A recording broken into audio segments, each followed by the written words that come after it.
All right, so welcome to another year of my 2025 offseason game plan. I wouldn't say it's a review. Usually I do that after the season. This is more so the video form going through the document. Last year we had a lot of hits, a lot of better alternatives for the Tennessee Titans for their season. For those that's just now meeting me, this is a practice that I do every single year that really just gives fans an alternative, a real-time alternative. So just stay with me here. So the Tennessee Titans make moves, and I understand you're a fan, you're infatuated with what they actually do because that is what, basically gives you the result at the end of the day. That's why you go to the games. That is the actual real players on the team. Whereas in my situation, I got fed up pretty much as a supporter over the years, and then obviously having a passion for this as an evaluator. And I started to have accountability for myself when it comes to who would I sign, who would I draft, who would I trade for, even schematically, how would I attack a certain team? How would I attack a certain opponent?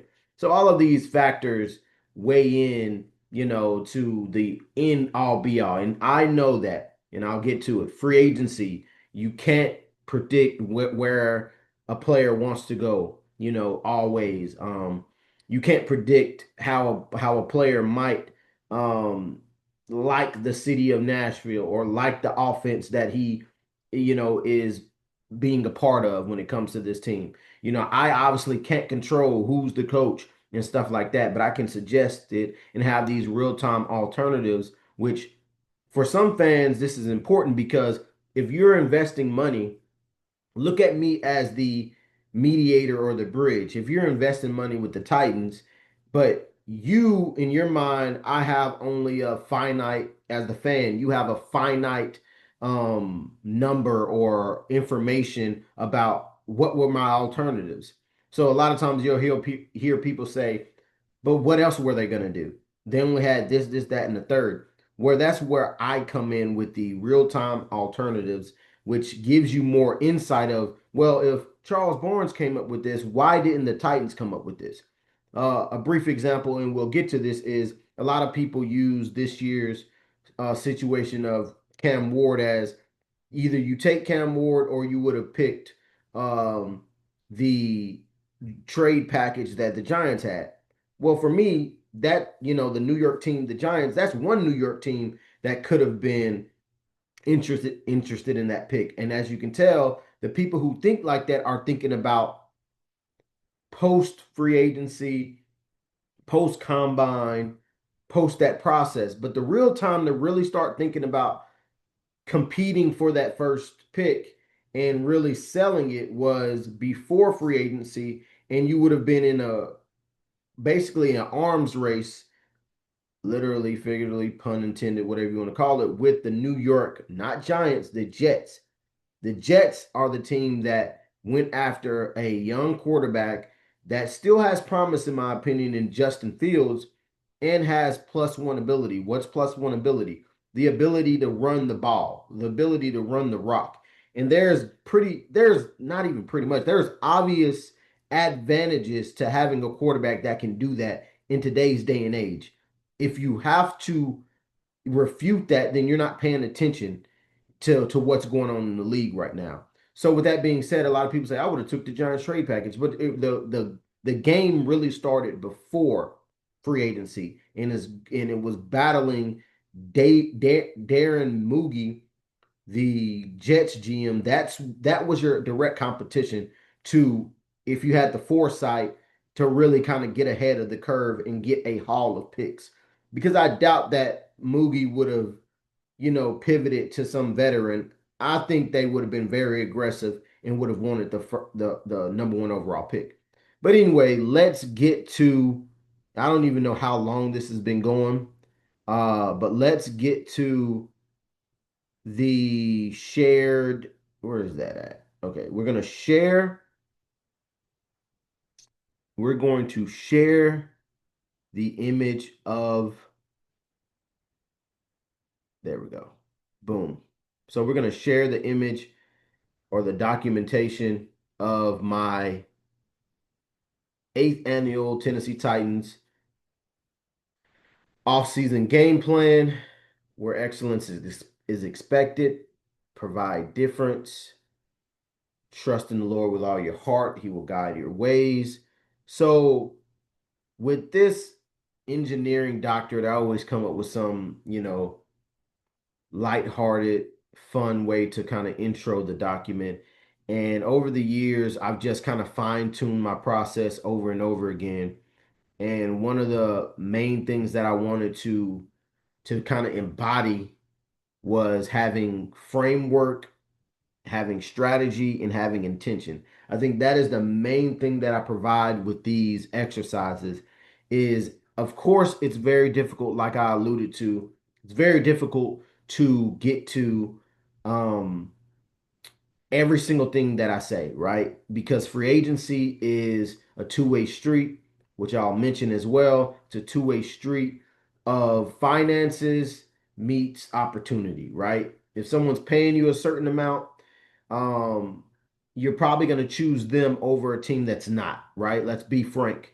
But at the same time, you do hear those occasions where, okay, I'm taking less money here because I just like the environment or the opportunity is better or I like the coaching. It might be a family thing. A lot of reasons why someone might defer or go or even choose a team, right? So that's what free agency basically is. It's a two-way street. You never know. But the suggestions and the targets and the pivots are still there. So that's the framework. The strategy is okay. And GMs try to do this every year.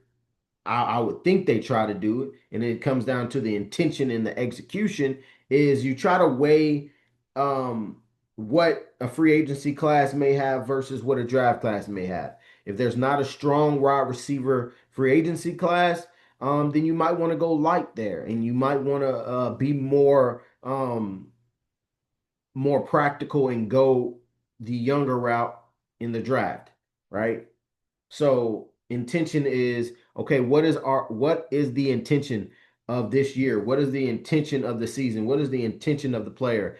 And then execution, which probably should be added to that, is what am I trying to do this year? And I have some thoughts, articles, opinions coming out later on throughout the year is the Titans kind of hit the proverbial nail on the head with a lot of these decisions that are figureheads and um, that are main staples of organizations. They hit the best of the best that you could possibly hit in theory. So if this doesn't work, how do they present it to the fan base as something else in the future? If you did everything that you're supposed to do right in theory, how do you move forward with that? And I think the intention of this year is I would hope that the Tennessee Titans have enough prowess to not make this season a throwaway season because then I would definitely question the integrity of winning, your integrity of providing uh, a decent or above average or a formidable product on the field because then it becomes about okay, so we just throwing away seasons. We're throwing away veterans' careers just because I have the good graces of the owner. So I have 2 or 3 years to fail, and I'm strategically trying to get high draft picks. To me, that is not the way to do it. I think that I honestly believe that with enough finagling and enough brain power and enough strategy, that a very bad team can be competitive in just a year's time. I've done it, quote unquote, on paper. I've done it as close as my abilities will provide and based off of tangible evidence who I would have selected and them panning out. And obviously, if someone pans out, that's going to affect the end result.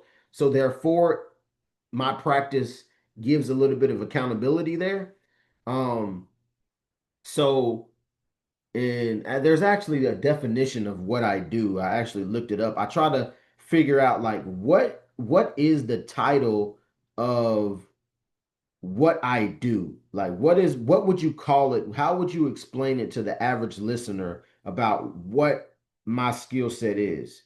So I asked around and they gave me back some feedback, some people, some of my trusted um confidants said it's called earned expertise, experiential knowledge, authentic experience, practical mastery. So the practices that I do is pretty much ex, ex, experiential knowledge. So basically, through experimentation, I've I can turn a dud into a stud. And I think too often GMs, what we say in the sales world, at least when I was selling cars, was they would lay down, right? And they will say, "Oh, we're just slowly bringing this along." So there's a thin balance between, okay, I'm going to, um, we're not gonna mortgage our future just to be 8 and 9 this year. That's one thing. But the other thing is we're gonna strategically place players and put our player archetypes, and that includes mentally, that includes off the field, that includes physically, and that includes a skill set, and we're going to win games based off of that. And a lot of people mention the Washington model so much, and they keep it like most things black and white, right? They keep it all you got to do is this, that, and that, and we're going to copy what Adam Peters did, and we're going to do this, a young quarterback and a defense, and we're just going to try to duplicate that.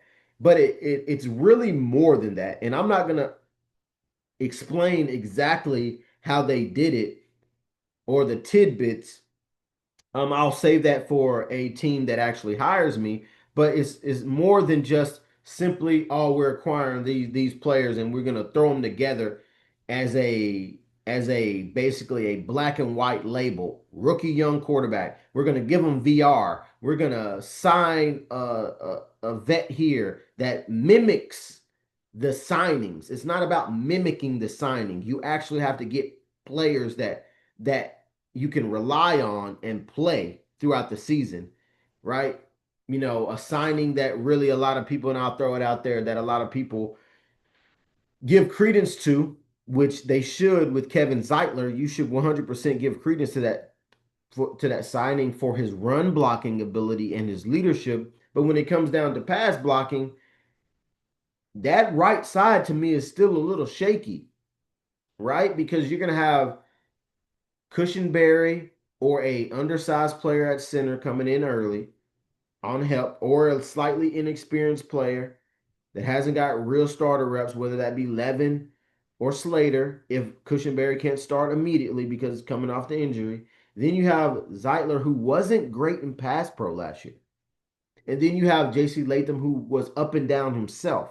So that right side is still very much a work in progress. But my point is, the average person would say that's a great signing, boom, boom, boom. But there's nuance to it.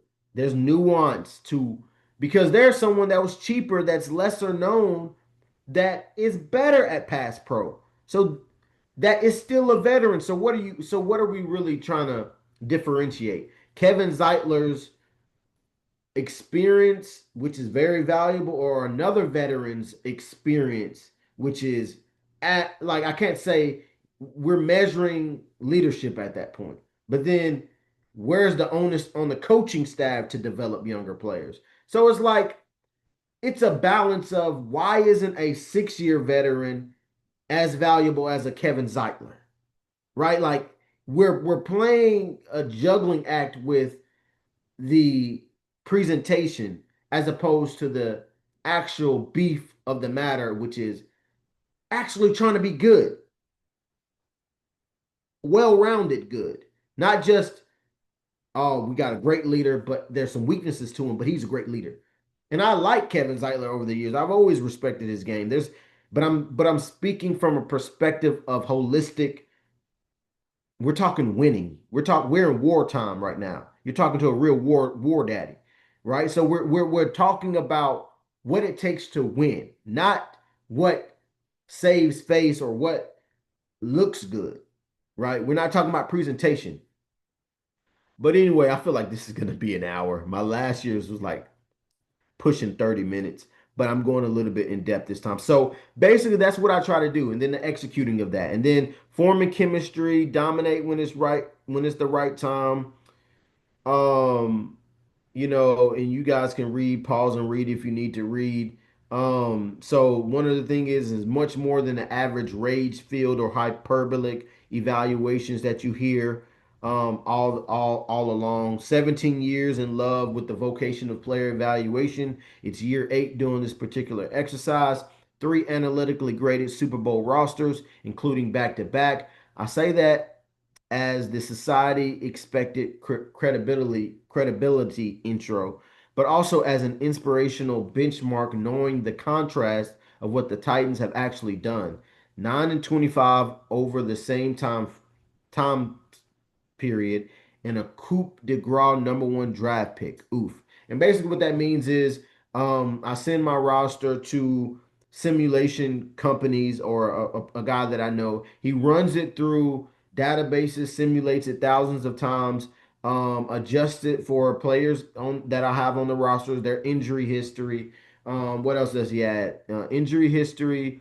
He even has this chemistry factor, which is basically how over the years, over the past 15 to 20 years, how certain like skill sets, he can't really grade personality types, but how certain skill sets mesh together in chemistry, and what has been a common thread with like Super Bowl winners. So I think one of my rosters that won a Super Bowl, I think it was 2021 maybe, that roster won a Super Bowl, and for example, its chemistry rivaled the 2011 Giants, right? Like underdog type of unprecedented win type of chemistry, which is basically how during the simulations how fine tuned is the way that you're winning, which is people would think that's a very intricate part to simulate, but people are coming up with crazy ways of simulation. If you look,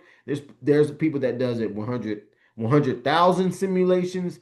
I'm pretty sure there's people that do millions of simulations. So it's not that complicated to do that. But I'm appreciative to the systems that is around me that has enabled me to use that so that I can have some type of further proof that I'm doing the right thing. Um, so once again, I'm talking about integrity of winning. It's not the time to punt. If your homework was done, you should feel comfortable with the possibility of not only making this season competitive, but actually trying to make the playoffs and win a title. Why not us? Why not now? That is the mentality that I think that too many people see as a pipe dream when it is totally plausible if you actually have the ability to do it. Like the actual, if you can acquire the actual players. It's not just about, oh, this is a 2 or 3 year process. Yeah, it can be by default, but don't lay down a season because you're trying to strategically get high draft picks or because that's the status quo to, oh, we're taking it slow. You don't necessarily have to. As long as you're not mortgaging your future, you can 100% try to win on a year-to-year basis on a grand scale, on a grand level. The newest craze in the team building niche subgroups on the web is the Washington model, a model in which the pundits describe as a 1 year deal centric and thrifty. A model that was nameless to me because I've been doing something similar for years. There was a time when people thought free agency was only for multi year deals and large cash investments. Sure, that's a part of it, but frugality has always been the goal. The whole concept is less about the black and white aspect of the length of the deals, but more so the ability to locate talent at bargain prices, meaning you actually have to be good at evaluating. I equate it to designer wear and consignment stores. What's good? What's what good is the aesthetics if giving out a 1 year deal if it's an overpay? The goal is to find a fresh fit at Salvation Army, per se. The goal is the former is like going to Chanel for shoes and your dog chews them up. It's bargain buying. It's not big name hunting. That's where you'll get people like, why didn't the Titans sign so and so and so and so? Little do they know the player has been on a downslide for the past 3 years and just isn't worth it anymore, right? It's not about big name hunting. But once again, 1 year less expensive deals can garner little to no return, but you want to hit on those too. So once again, my point is, even if you did copy the Washington model by signing veterans to 1 year deals, you actually have to sign the right veterans. It's not just about sign veterans to 1 year deals instead of trying to find the big name guy 4 years for 50 million. It's also about the 1 year deals that you do sign. It has to be the right guy. Um, so wait, and also said facetiously, but also really, wait till they figure out the Eagles model or the Vikings model or circle back to the Rams model, all of which are mixtures of finding value and doubling down on winners and noticing trends before they become mainstream. Build stacked rosters and let the best man win. Pay attention. So, once again, if you're practicing or trying to copy a model, that means that you're too late, right? So stop with the Washington model. The foundation to roster engineering is raising the floor of your football club. Run and stop the run, efficient quarterback play, elite defense is the greatest asset to index a team. Adapting to your personnel as a coach is imperative. Establish an identity without foregoing the rest of what I've said. So a lot of this is like pretty extensive stuff. You know, over the years, I've tried to, or the year, I think I've done it in 2023 as well. Over the years, I've tried to keep it concise, but I'm going a little bit in depth so people understand that there's a difference between a draft and a analyst and on the media side and someone who has taken it a step beyond. Because the guys that's in media, and I hate to say things like no disrespect because I think it should already be implied because we all respect people at different levels, right? Like there's a certain level of respect that you have for a general manager and people that's quote unquote actually in the league. Granted, okay, cool. But then there's a draft media and fascination with certain types of individuals because draft media, there's an element of entertainment to it, right? There's an element of presentation to it, right? But if you gave those guys that's in draft media an opportunity to actually run a team, the likelihood of them running it into the ground is exponential. You know, if a GM that's been in the league for 20 years does it, the likelihood of them doing it is very high as well. So what I've done is I've taken some pieces of draft media and I've taken pretty much all of the processes that I know to be in the league and I've fine-tuned it to cut out the BS and the superficial stuff, right? And if you gave me the opportunity to run a team and strictly be about, I have other attributes. Like I could also assist in the operational stuff with training and even the schematic stuff with proper access and rite of passage. But when it comes down to specifically acquiring talent, I think I've fine-tuned it as a raw skill as best as anyone that's independent from a football team. Um, and I think that's what this is really about, right? That's why I'm making this a little bit longer than 30 minutes that I usually do, is because I want people to understand like I'm not like even your favorite guy, even Dane Brugler, which his stuff is his database is extensive and it's needed in this space because it provides so much information.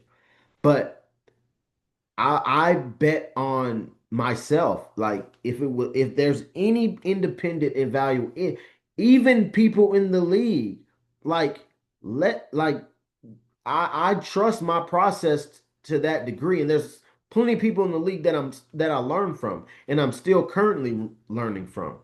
So it's not like I'm not saying that this is good enough, give me the GM job. What I'm saying is the most lowest level, even below a scouting assistant, you're telling me that some of this thought process or being a part of a brain trust isn't valuable to a team when there's actual accountability and actual proof of concept, I don't think that makes much sense because with the same breath, people will say let the people that's hired by the actual NFL teams do it.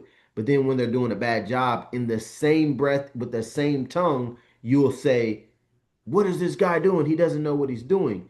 So, but then if you have a real life alternative and it's consistent over a decade that says, oh, if they went this route, they would have been in much better shape, and there's someone owning it, that means that the person that said that that made the suggestion that would have put the team in a better space, that means he probably should be a part of a brain trust that's helping make decisions. So once again, never said I should trump somebody and be the GM. Probably in my younger days, I probably said that, I could be, GM, but really that means I can suggest and make decisions. Never would I seriously say, oh, someone that's been in 20 years, I should trump them. Unless the people that's making the decision say, I think he's good enough. But I would take a position under a scouting assistant if it meant helping the team that I grew up watching, and I'm an enthusiast for if they would be successful. So, you know, getting back to this is about approaching this offseason with a level-headed mentality, shutting out the noise, and executing transactions based on the market is key. Free agency become comes before the draft. You don't know your team building strategy for the year until you know the entirety of the free agent class. There will be a front seven purge post draft and during training camp from a portion of teams. So those people talking about the Titans need help with the edge rusher, fret not. There will be some purging going on. Secondary and tight end here and there. So guys that if you feel uncomfortable about the secondary, wait on it. Um, and there could also be more players available later. No need to fret.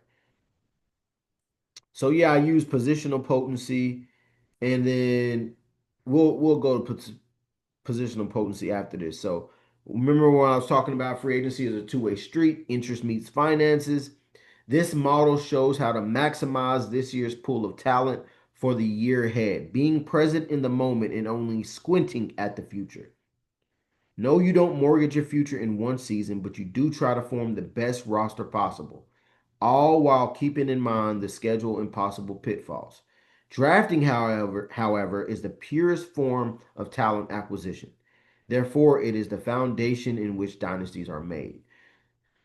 Like I said, when we get to the draft portion of it, it is the purest form of acquisition because unless the player just doesn't want to play for you and he sits out or he goes back to school, whatever the options are, more than likely you call his name, he's playing for you. Whereas with free agency, there's a negotiation process that goes into it. So positional potency is something I used last year, or shared with the public last year, and it's basically like a free agent slash draft combined letter grade based on talent of who is in, these pools of talent. And these were early projections, and this was released late February, mid, early March, something like that. So the whole process takes whatever it takes. Some years it takes longer. Some years it's not that long to complete. But so yeah, this is early in the process, and just you guys can pause and read this and look at what I think of the quality of the players in this draft compared to next, paired with, remember, free agents. So, like for example, I know that next year's quarterback draft is projected to be better, but based off my letter grades here, I must not think that the quarterback crop for the free agents is good. So it's weighing down that process where I probably thought that the free agent quarterbacks that were available is probably exceptional. It's probably better than what you normally get because that's a position that usually gets locked. They come to some type of agreement. So regardless of what they do, this is what I do. That, of course, is forming a Super Bowl roster that is as infallible as possible through the roster engineering practices I've learned throughout 2 decades of coaching and study. Uh, PFF analytics and grades were used in this project to further describe a player's impact and execution. It's important to reiterate that analytics broadly tell the story, but momentum, pace, and emotion are the driving force. The important part of roster engineering is finding players who assist in administering those ebbs and flows. Emotional IQ and human nature still play a substantial role in my evaluations. So, let's talk about cap space. Estimated cap space to start free agency, 62 million. $40 million of cap space was created. Rather, that's through releases. As you'll see, releases are restructures. So that would have gave it like a 102 cap space, and $77 million against the 2025 cap was made with these moves. So spent roughly 77 million in free agents or in extensions. And then that left roughly 25 million remaining for the rest of the roster in draft, which is about 10 to 12 million off of what the Tennessee Titans have now. So the Tennessee Titans now have 10 to 12 million dollars more than what I left them with. And that could be pushed more and give or take how things fluctuate. And this is obviously not the exact numbers. Like I never think that, these whether it be spot track or SPO track, however you say it, or over the cap, I don't know if they know exactly. And then a lot of times it fluctuates so much, right? So my practice squad targets is something that I do every time I do this, right? This is my eighth time sharing it with you guys. These are just players that obviously it's not the roster of uh practice squad, because I used to say, that's why I changed the wording. I used to say practice squad players, like who I would have on my practice squad. And this is what I really meant, the targets, which would be players that I, yes, would target for the practice squad, but also players that are lesser known that played a little bit better than you may think or have potential in this league. And a lot of my players from practice squad targets have went on to shine or have better seasons than expected. So players from this list, I guarantee you at least one of them will have a better season than you would think based off of their namesake. So as you can see, you could pause and read. I would have to say the most surprising names, probably from fan bases that would say really, would be guys like the linemen, Stone Forsythe or Andre Dillard. But little do they know Andre Dillard from the Titan season. But if you go back, watch him, do your tape study, compare and contrast, you'll see that Andre Dillard, who played for the Packers last year, not the Titans, had a decent year, right? So that's one guy that you might be like, why do you got him on there? Stone Forsythe is another guy with the Seahawks who he didn't play well, but he was forced in a tough situation. But that's really no excuse. He's been in the league for a while, but he's a big guy that could develop into something, and that's really what you're trying to look at. You're trying to look at guys that have a certain size metric to them or a unique skill set, and you're trying to work on that because you're not always going to find the perfect prospect. So Stone Forsythe is one of those type of individuals. Jack Driscoll has kind of flown under the radar as another lineman that I liked.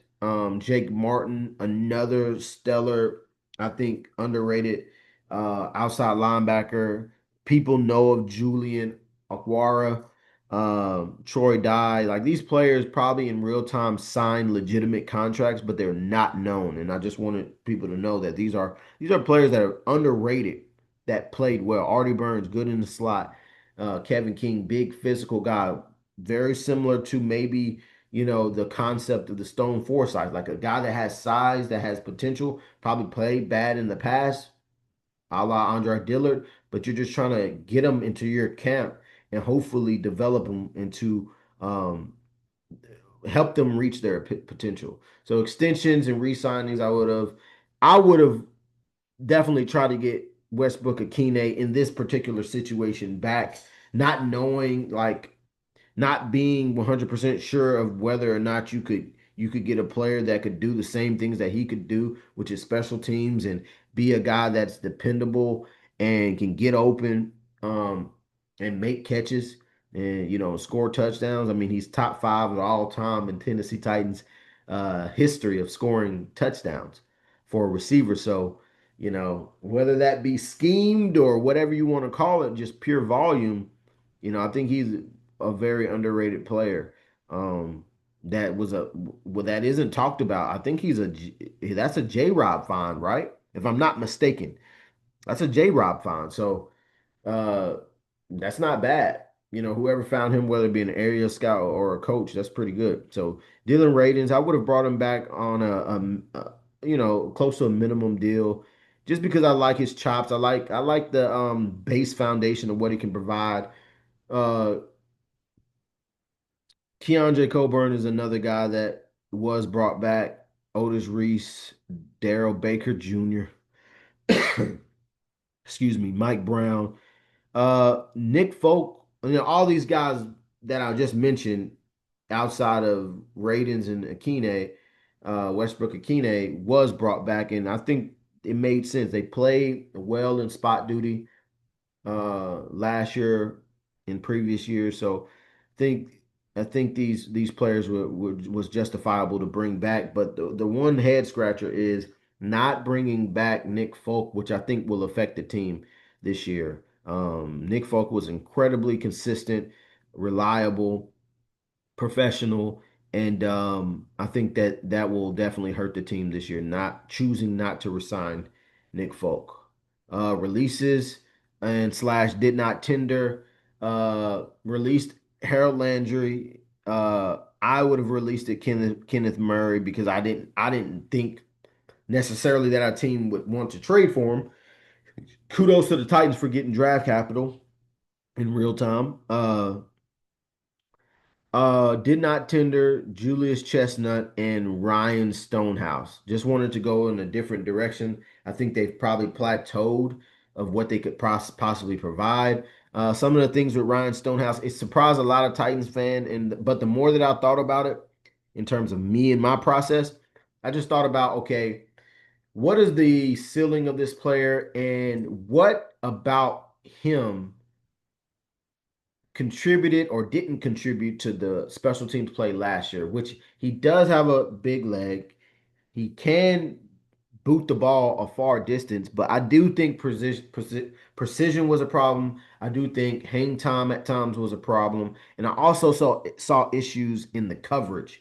Like as a punter, I know that he's coming off an injury. Maybe that's something he can improve on, but I just saw an opportunity with some of the punters that was available to try to get some of them, and I'll share who I would have went to. Position changes is something that I've added to my dissertation per se. And NPF moving from tackle to guard would have been a suggestion. I don't know how much that would have helped, but it's just trying to use somebody that's been on the team, has some familiarity, obviously has some type of skill set or a trait to have been on the roster for that long, and just try to move him inside where yes, the action is on you sooner, but he doesn't have to be a mega athlete being sandwiched between a tackle and a center. And then with Dylan Radins, he had his some of his best years as a guard. I mean, as a tackle. So moving him to guard was definitely a head scratcher where he regressed, in my opinion. So I think moving him back to tackle would have made more sense if they would have swapped him out last year. I honestly think that they would have had a better offensive line, which is just a strange predicament. You look at a guy like Mekhi Becton, who you know Mekhi Becton was a tackle, and then they moved him inside. They did something different, and they got a result from it. The Titans didn't even try that, right? They tried it in the inverse, and then they saw that it wasn't working, and they still didn't pivot.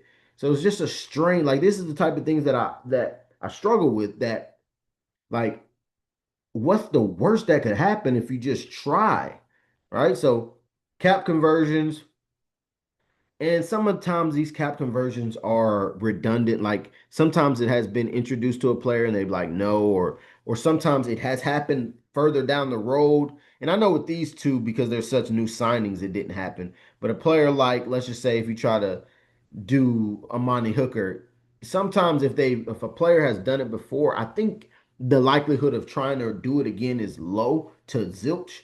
So it's important to keep up with how many times a player is quote unquote, converting certain percentages of their contract into signing bonuses. But I did want to create some cap space because I did want to actually spend during the real time window of free agency for the Tennessee Titans. So I would have converted some of Tony Pollard's contract to a signing bonus, 6 million to create 2.4 this year in cap space, and then convert 14 million of Calvin Ridley's contract into a signing bonus, creating 14.2 million in cap space, just to give him more wiggle room to go after guys that want it. So Roger McCreary has been a cornerback, and now we're moving to trades. Roger McCreary has been a cornerback that is pretty much an enigma when we talk about the cornerback room for the Titans. The first thing that comes to mind is his size and his lack of length.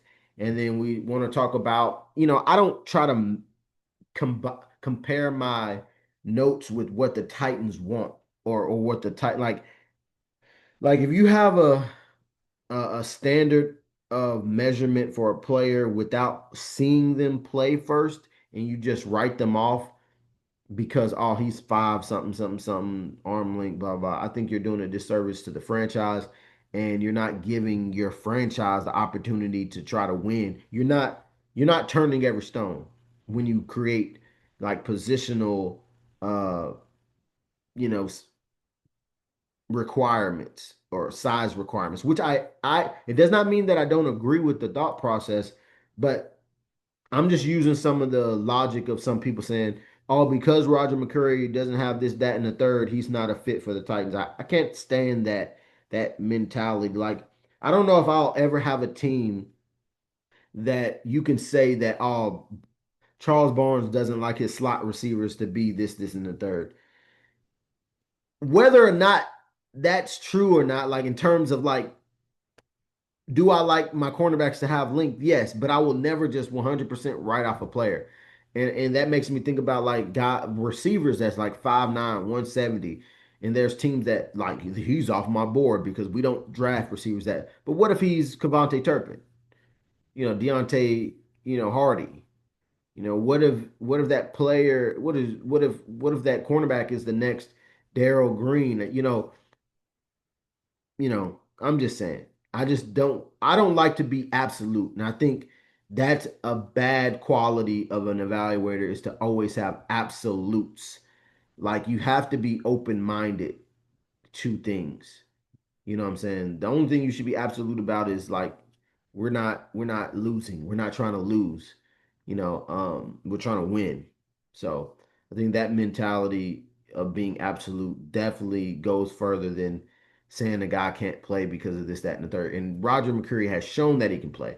So my main reason of trading him would be that, being in a contract year and knowing just trying to get something for him because then it just becomes about ability. Okay, he's been able to, despite his arm length, he's still been able to be solid. Whether we upgrade drastically or upgrade marginally, the future for Roger McCreary, which is now we're playing the game of okay, remember when I said squinting for the future? This is more of a squinting in the future for a guy like Roger McCreary. I don't see him in the plans for a team that I would build, but I'm also trying to get more draft capital for this said draft that's coming up. So you look at a team that needs some nickel help after a guy that left them. Um, Nate Hobbs went to the Packers.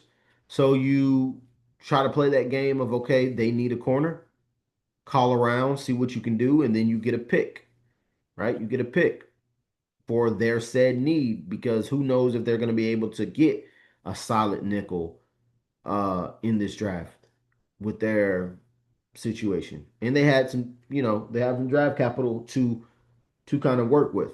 And then Arden Key is just a player that I know that the Titans in real time probably thought that we can't just trade him away because we don't know if we can kind of recoup that edge depth. But that's why you have a plan. And for me, it was like the cost isn't, it isn't equal to his production. And definitely a post June 1st situation where this would be more so down the line, which is kind of, I wouldn't say crazy or unique, but the Tennessee Titans did have an offseason trade with the Cowboys, but that was to Kenneth Murray getting sent out. And I had more so Arden Key, which you would think from a depth perspective, it would make sense for Kenneth Murray to be the guy rather than Arden Key. But for me, as you'll see, I went kind of heavy on edge in free agency, knowing that it could be a potential thin spot. Oh, we're getting to the trade. So in this dissertation, probably an hour in, I don't even know. This is all just for content to come back to. And for the people who stay the whole way, you're going to be that much smarter for it. But number one overall pick for the 141 overall this year, or the 2025 draft, and a 2026 fourth round pick to the Jets, okay, to acquire a backup quarterback because I didn't like some of the prices of the backup quarterbacks and what they were asking. And a number seven overall. So we're dropping down six picks. And number 73 overall this year, picking up, I think that's what, a third or something. And then their next year's first round pick. Now, obviously, that's light for a number one overall pick. But I didn't want to make this documentation too hyperbolic by saying, "Oh, give me Garrett Wilson and give me Quentin Williams and this that pick in the third." So I entered what will be a fair trade in one of the systems that they have out there in terms of point system. And this is what came back as close to being equal. I think actually acquiring Tyrod Taylor would actually have put it over the edge.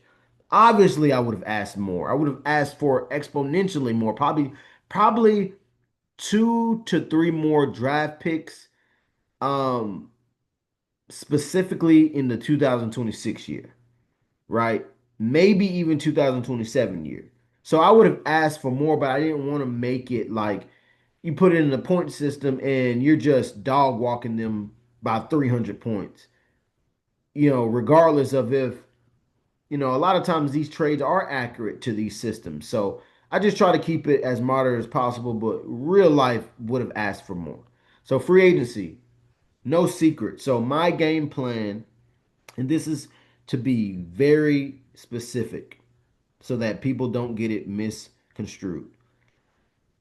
Me going for Justin Fields pre-draft is not any type of indictment against Cam Ward.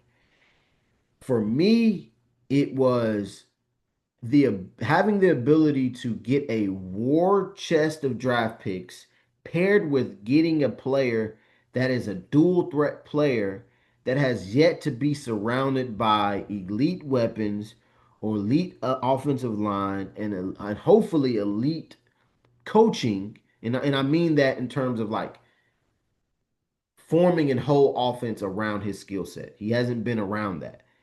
And that will be my vision for Justin Fields. And I look at Justin Fields as at minimum the 2 year rental.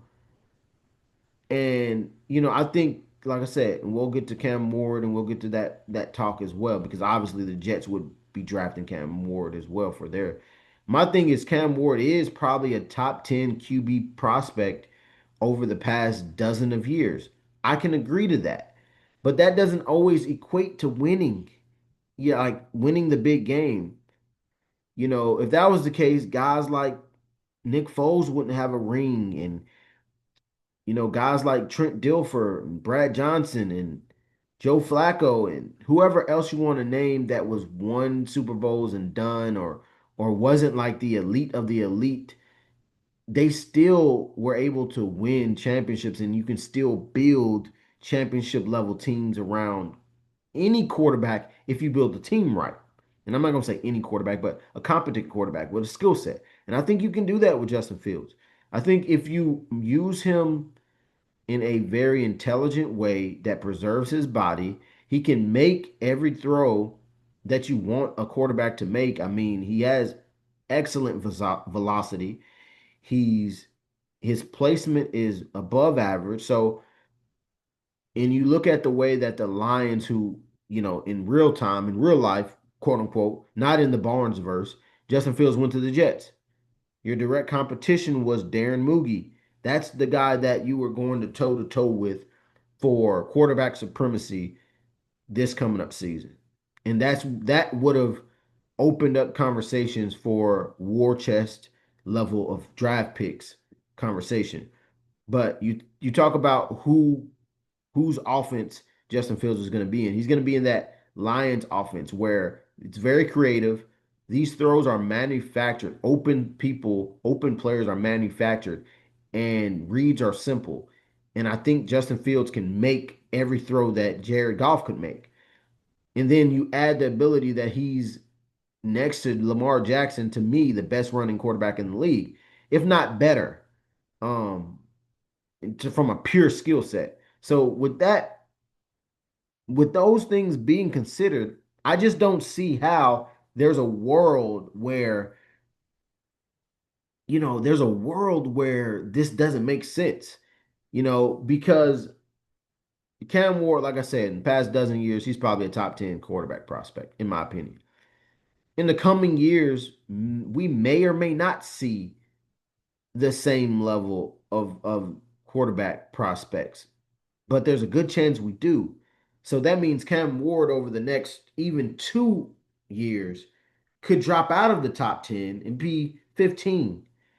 So that means in the year's 2028 and the Titans drafted number one in the last 20 years, a top 15 quarterback. That's good, but you're on the back half. Whereas with Justin Fields, like the concept behind number one draft pick is you pick one player. That's it. He either booms or he busts.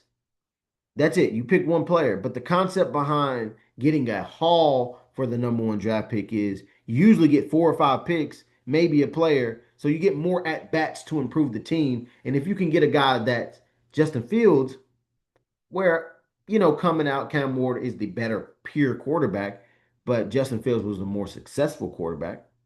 I would say that the ceiling is higher for Justin Fields still to this day than it is Cam Ward. Cam Ward is not a completed product. No, he's not. Like, I think that his mind is the biggest thing for him. Like, once he starts to see things 2, 3, 4 steps ahead, it's gonna be special. But he's not the athlete that Justin Fields is, right?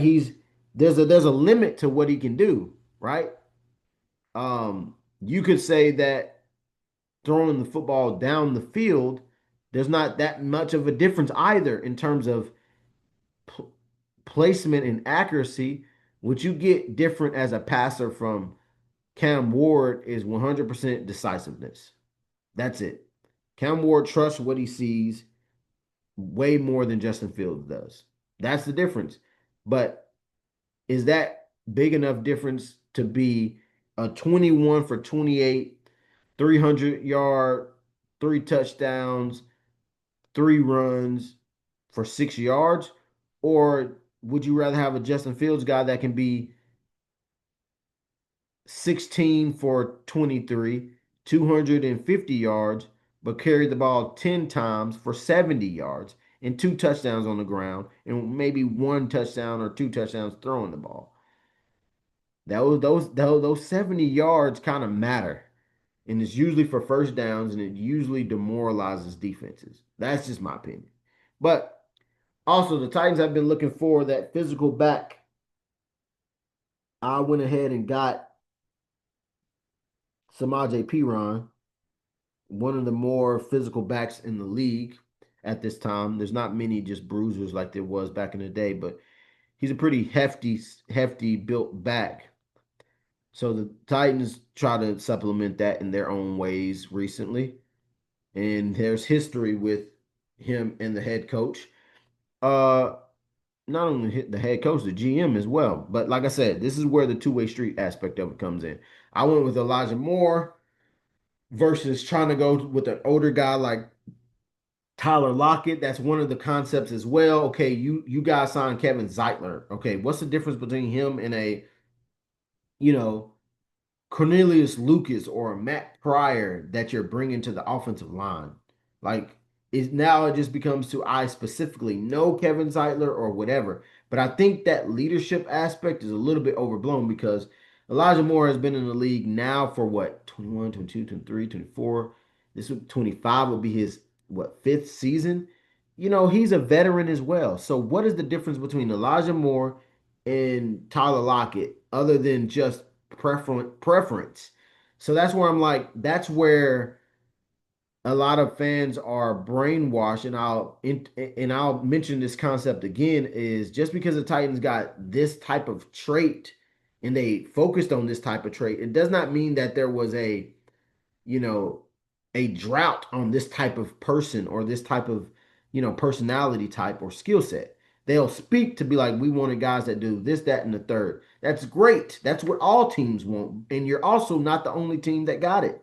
There's a plentiful amount of those type of players. I think that you try to strategically get leaders and stuff like that. There's a good amount of those guys. Where the problem arises is if you keep missing on those guys and you keep getting the guys that aren't the leaders. You know what I'm saying? Then it becomes like a theme. Like you just can't spot or locate leaders.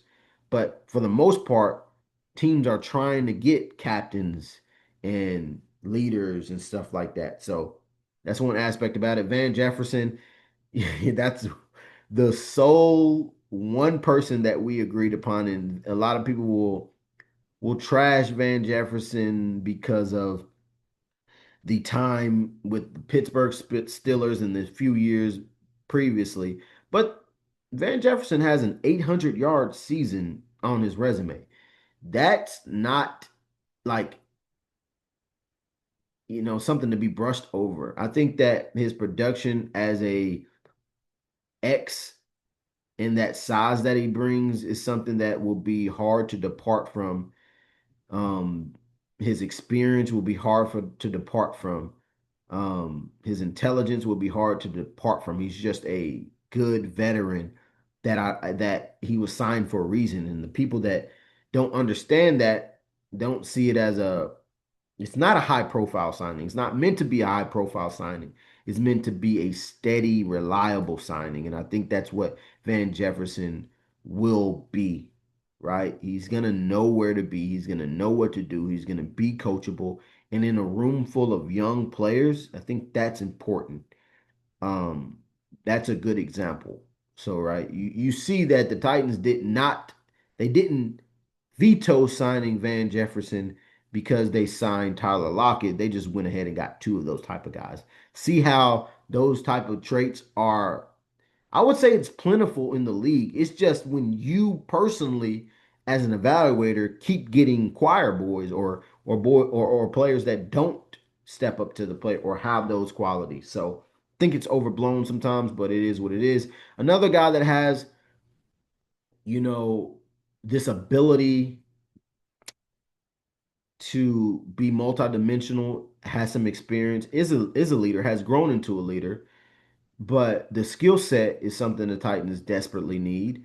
And I think that with the connections with the current GM, and this is talking about their verse, uh, you know, I was, I don't know why he wasn't, targeted. He's not a complete receiver. He's definitely a gadget guy, field stretcher type, McCole Hardman. But you look at the numbers of where he could have been signed at. I just don't see why that wasn't a target as well. Titans ended up eventually drafting somebody that they think might be similar, but I don't think they're similar in terms of like I'll trust McCole Hardman a little bit more, even him coming out of Georgia to do some of the things that Chimere DK will be consistently asked to do. But moving on, Mo Alley Cox, who re-signed with his team, the Colts. I just think having a big target like that with the ability to block and some of the concept that the Titans will probably be using like 11 personnel, just having somebody that can be in line like that. I think he can. I think he has the ability to. Um, just having that unique skill set and catch radius, I think that would have been a good get for that said price.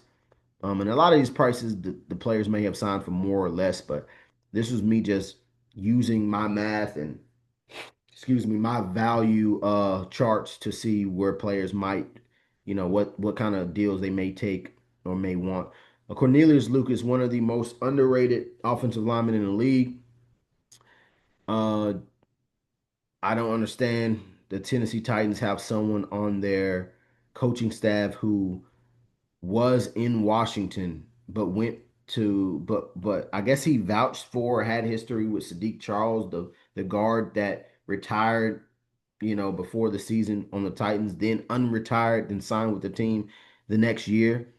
Um, Cornelius Lucas, I think, was a free agent in consecutive years, and the Tennessee Titans, from what I know, didn't show any type of interest, and he's literally a competent, he could be a starter in this league. He has the talent to be a starter. He signed with the team who has great depth at tackle. So now he's in a position to where he's getting paid and he can just be a reserve tackle or compete for a starting spot. Who knows? He may up in one of those guys. He started for the Commanders. Everybody wants to talk about the Washington model. How do you think, you know, Jaden Daniels stayed upright? A lot of it was because of Cornelius Lucas.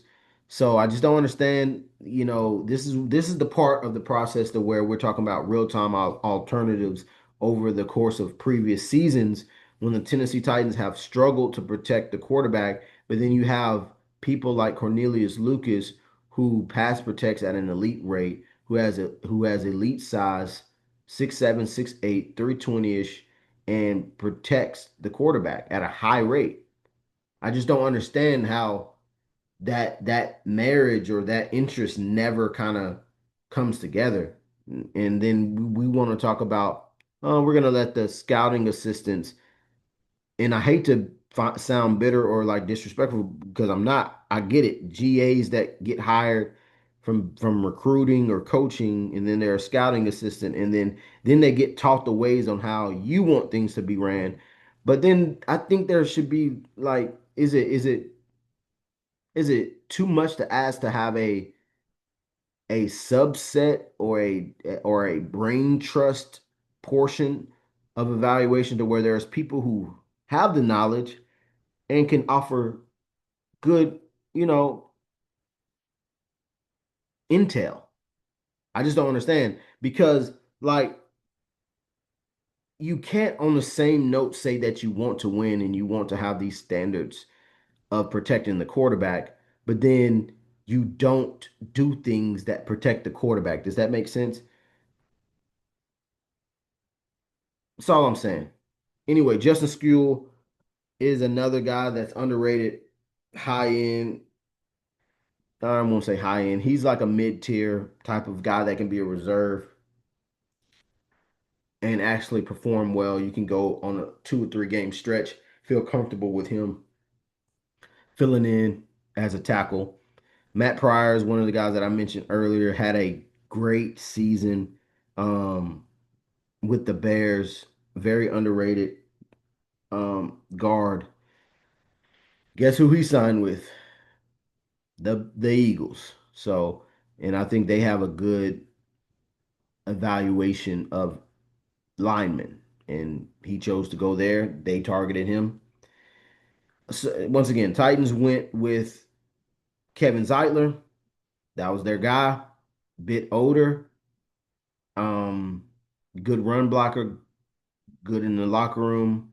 I think Pryor's a little bit more well-rounded, younger, have the opportunity to work with him and like grow with him beyond this year and 2 years, 2 or 3 years down the line. So we'll see, but you never know. So Christian Colon is another guy that I targeted just because I was unsure of, you know, a lineman like Lord Cushenberry who got injured to a lower body injury that, it's a tendon and a ligament that you have to push off of and really have a stabilizing force. It's not just like someone who has to run or run around like a linebacker or even a receiver. It's like, your feet and tendons for a lineman is very important. So I went ahead and just got a guy like Tristan Colon to really, you know, be an emergency guy, without having to invest capital at center and, having a young guy having to kind of do that. And probably you would have targeted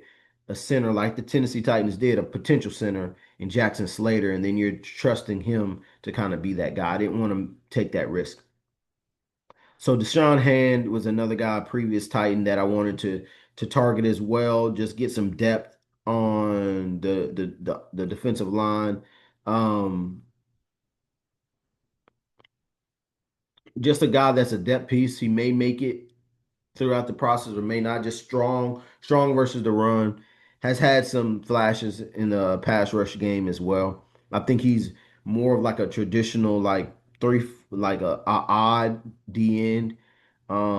He's not like an outside linebacker or even an even front DN. I think he could play that, but I think he's definitely more like, you know, more kicked over the guard and try to beat the interior offensive lineman.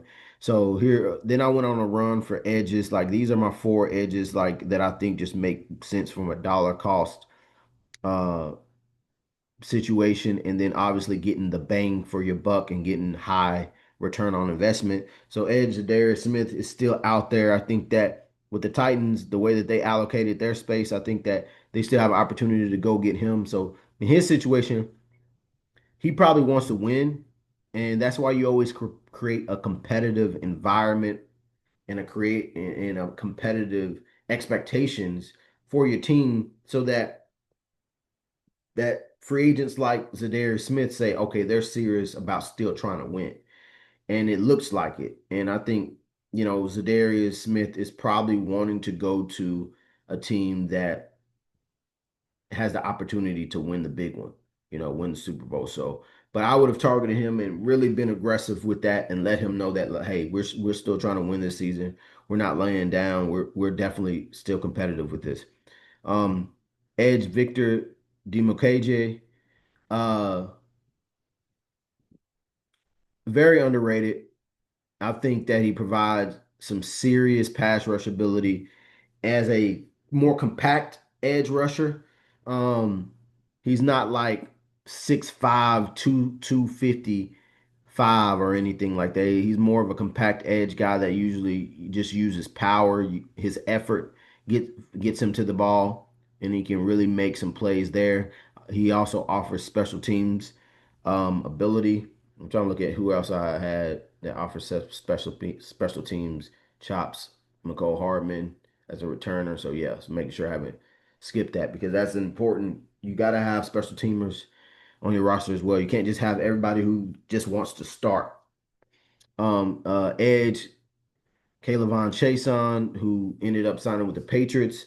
I know that Mike Vrabel has been a fan of his for years. So, but anyway, for specifically for the Titans, he picked it up for the Raiders after I believe he was traded. He was either released by the Panthers and then, picked up by the Raiders, or he was traded to the Raiders. Either or, his effort and improvement in such a short period of time from the end of the 2024 season from the end of the 2023 season to the end of 2024 season was substantial. And I think he played very well for the Raiders down the stretch. And I think because of that, with his skill set, and you want to talk about a guy that does have the body type, 6'5", 255-ish, in that ideal range for your edge rusher, he definitely has the potential and is somebody that you don't mind investing that money if you can coach the position and getting that out of him. Another guy is Edge Dennis Gardeck, who right now probably isn't getting a lot of talks. This is more so of a, training camp signing or during the season because he is coming back from a knee injury. but this is a sneaker. I said a sneaker, a sneaky signing. Um, Depending on how much you love sneakers, but this is a sneaky signing that I think has that Andrew Van Ginkel type of vibe to it. If you guys know him, who plays for the Vikings, who used to play for the Dolphins, but just a guy that flashes and runs around and make plays, undersized, provides reps on special teams, but just an elite effort guy. And then we're moving down to a Landon Roberts. At this price and based off of a Landon Roberts skill set to be just a sacrificial lamb for a defense. I mean, he shoots A gaps, he smacks people, he is an enforcer. And for that price, and with the Tennessee Titans linebacker situation, he would have been an easy choice for me. Liability and pass coverage, but that's why I followed up with the two guys, Oren Burks and Neville Hewitt, because they do excel at pass rush ability. I mean, not pass rush, but pass coverage ability, I should say. Oren Burks coming off a Super Bowl dual threat linebacker that can defend against the run, super smart, and cover backs and tight ends out the backfield and in line. And then you got Neville Hewitt, who is an excellent special teamer who provides very similar skill sets to Oren Burks, but more so on the side of pass coverage. Definitely getting those type of players to kind of balance out a Landon Roberts types and then James Williams types and Cedric Gray types that's already on the team. Titans went with Cody Barton, which I think they gave him 10 million. So I got three quality linebackers. If you just, just with Roberts and Burks alone, you get the value of Cody Barton. So then I went with the familiar face in Adoree Jackson for the Titans. Just needed, some speed at the cornerback position, some athleticism. He a lot of this is one of those signings that's kind of similar to Andre Dillard, not to the extreme in Adoree Jackson's case because I think he's been way better for way longer and more consistent. But Adoree Jackson has played well over the past few years. That is not a fallacy. He has definitely improved since playing for the Titans, and I think bringing him back on a 1 year deal would have been awesome.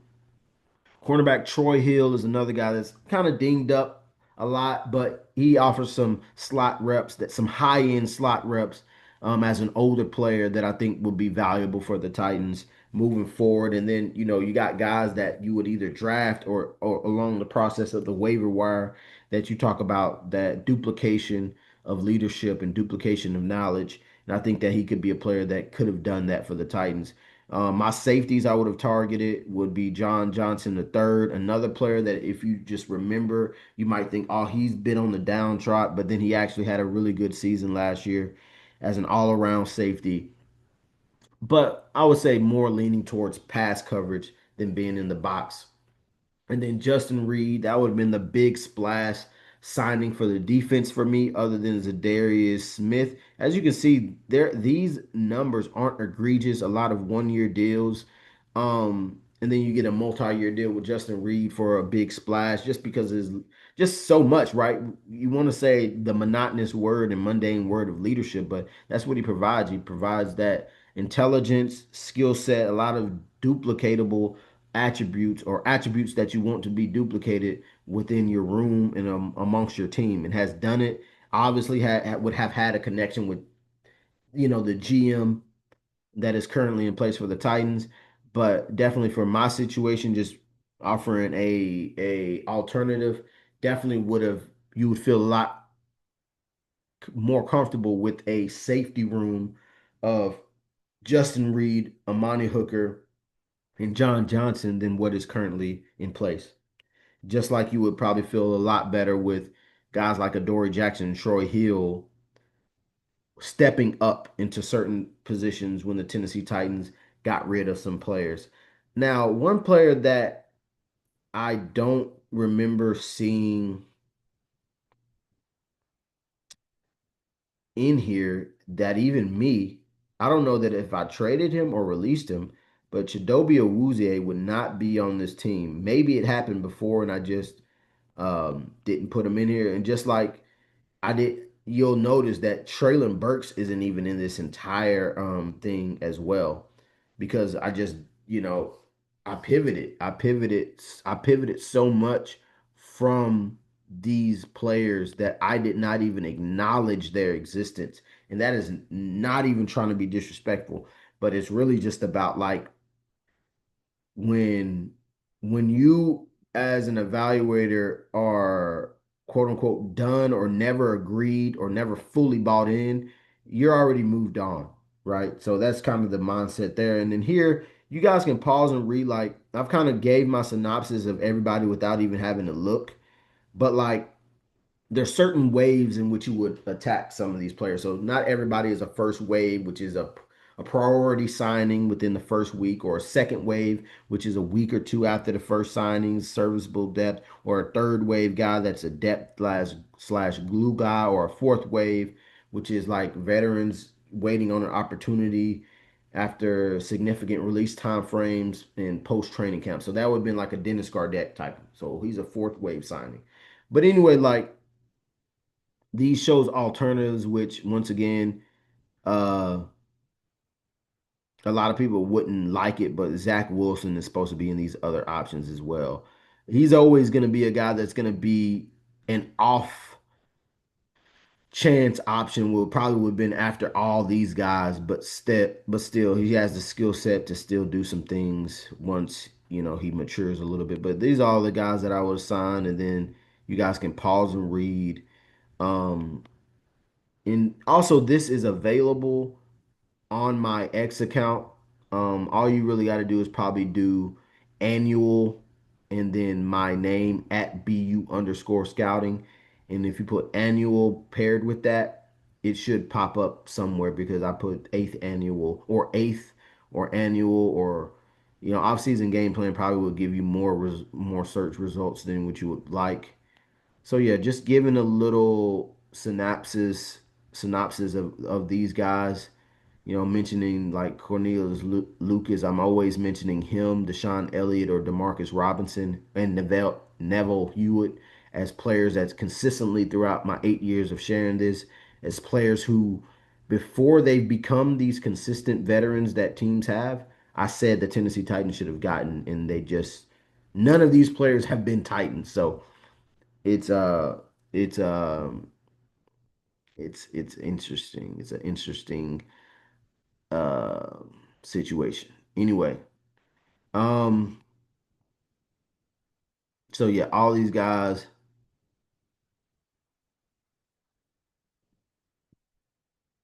and then you see the other options like Josh Uche and Joseph Asai and Emmanuel Agba, Mike Hoyt, which is always great to show who you landed on and then who was the other options like Zadarius Smith. Why not Chase Young? Or why not these other options? And that's really what I'm talking about when it comes down to like people saying big names, right? What is the trend? How is this player trending? Are they trending up or are they trending down? It's not about their name. It's about it's a game of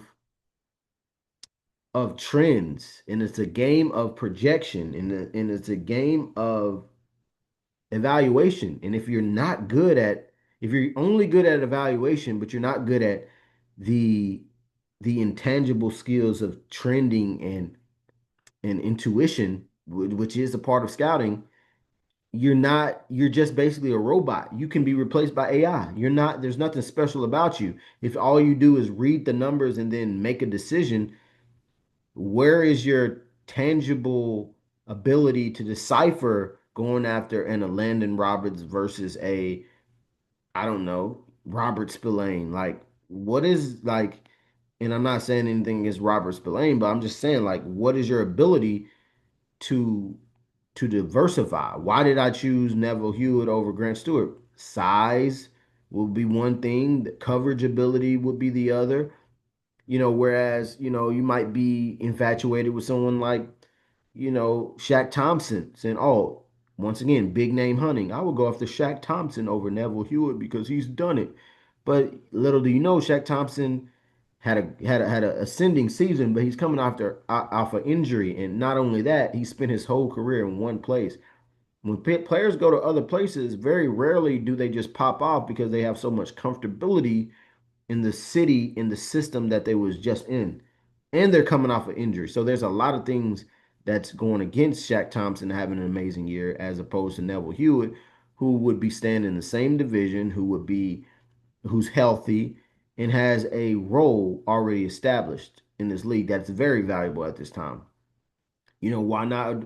Why Adoree Jackson and not, you know, re-signing Fulton? That would be returning, right? Or a returning former player. Why not Stephon Gilmore? You know what I'm saying? Like, one, age is a big thing between Gilmore and Jackson. Age and athleticism. So I'm not big name hunting with these things. I'm not just putting together names and saying, "Oh, the Titans should go after him because he's a big name and I know of him." You know what I mean? You know what I mean? Is why not Julian Blackman? Why John Johnson? Julian Blackman's probably going to cost a little bit more. You know, and the skill set difference when they're playing at their best. How big of a difference is it? You know what I'm saying? What is the opportunity cost as well? Another term that I'm going to bring into this market so people can borrow it and not give me credit is opportunity cost. Me taking this player, what am I really losing out on compared to dollar amount and then opportunity, future acquisition opportunity for other players? What is the FAO of the other players that's available at any said time? Like if I take this player but I miss out on Julian Blackman, how many more quote unquote Julian Blackmans will there be, after training camp or mid-season when I'm trying to get a trade or something like that, or somebody gets waived during that last month of the season? It always happens, right?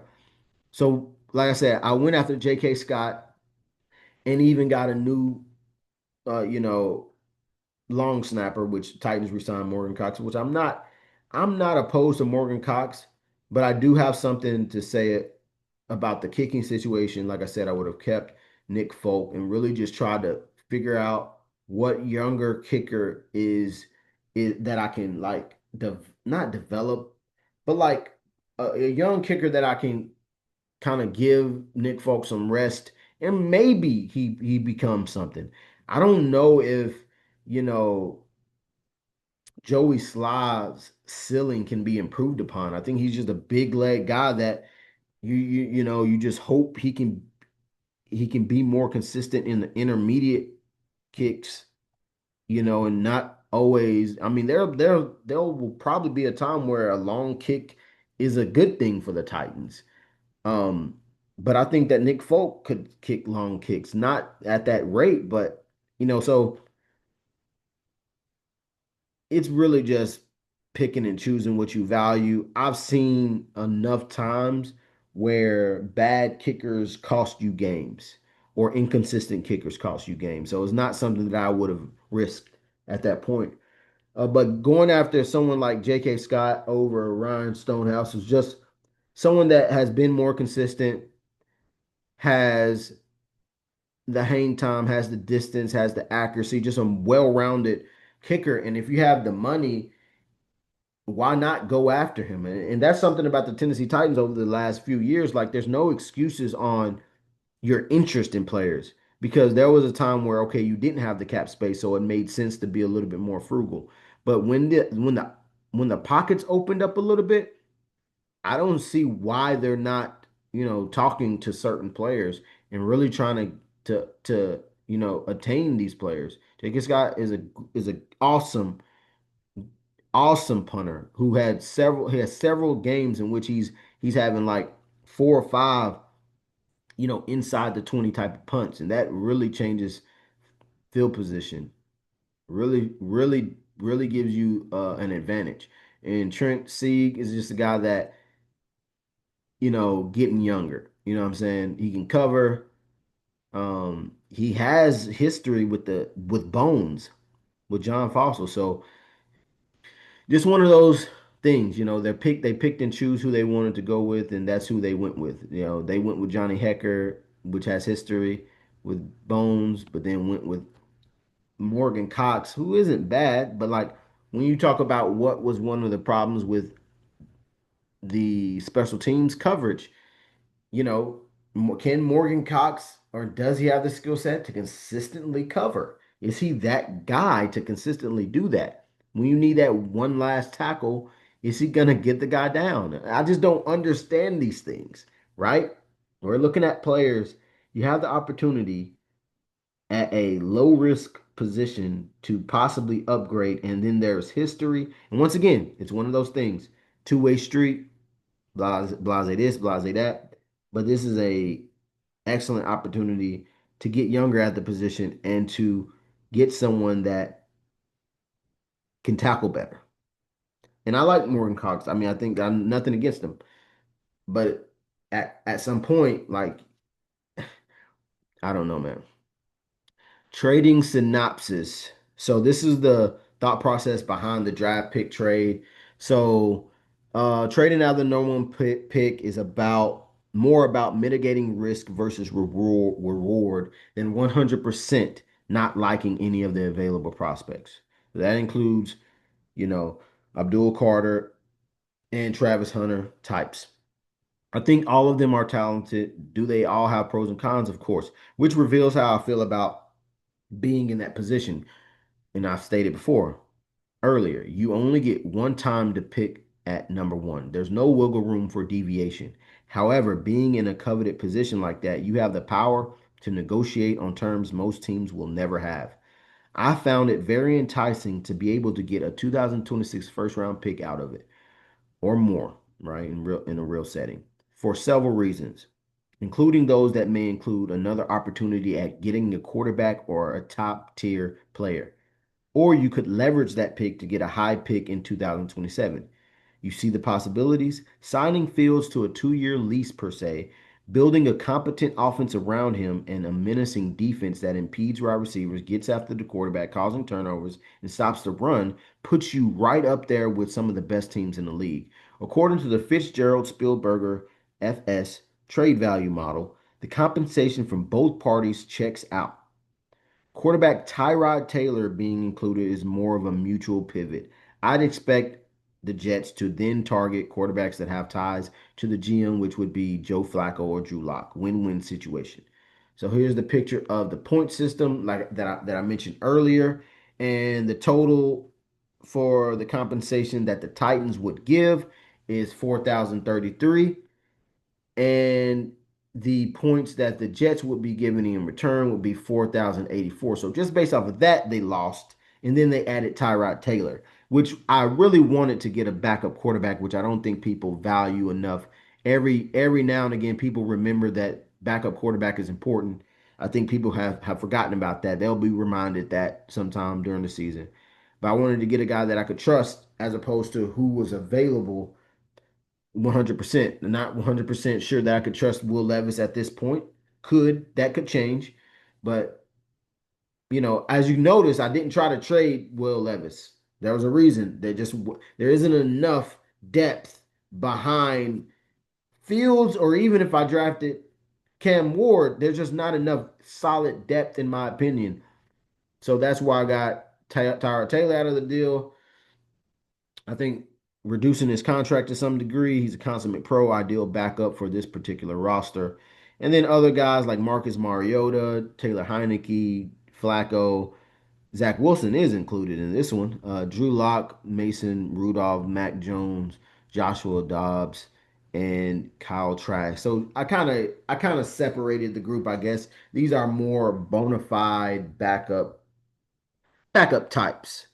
And then this is my dissertation and overview that I do every year, just like giving my opinion on like the previous season in a nutshell, and then I go down like and I just give a post-it note credential uh points. I go down and show some of the stuff that I've done in the past, but this past year, obviously being 3-14, their final 2024 strength of schedule was the 28th most difficult, meaning it wasn't that difficult at all. And their longest win streak was one. Their longest losing streak was six. Their most impressive win was week 12 at the Texans. Their most disappointing loss was week 8 at the Lions in a drubbing. Their 2024 strengths was the defense was stellar considering the circumstances. Offense showed signs of moving the ball when offensive line blocked and quarterback played fast. So those are promising signs for this year. So that means protect the quarterback and have a decisive quarterback. So in the real verse, what the Titans really did, drafting Cam Ward, who's one of his strengths is that he plays fast, and then you got marginally better. So then the improvement of the offense should improve. The defense, with some tape out, no pass rush, should stay around the same, but I'm expecting a slight regression with the defense. But with the improvement of the offense, you might improve the win total by 2 or 3, right? Just based off of that. And we're not counting if they actually get a competent returner or, you know, you have a random breakout player, on offense or defense.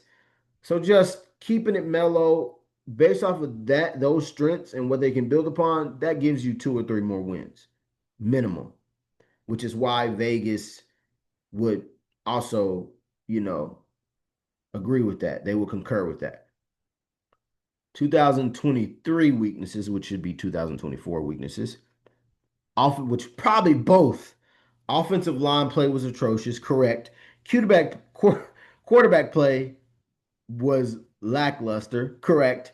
Overall operation was too loose and lacked talent. That you could probably actually put both of those years for that, actually.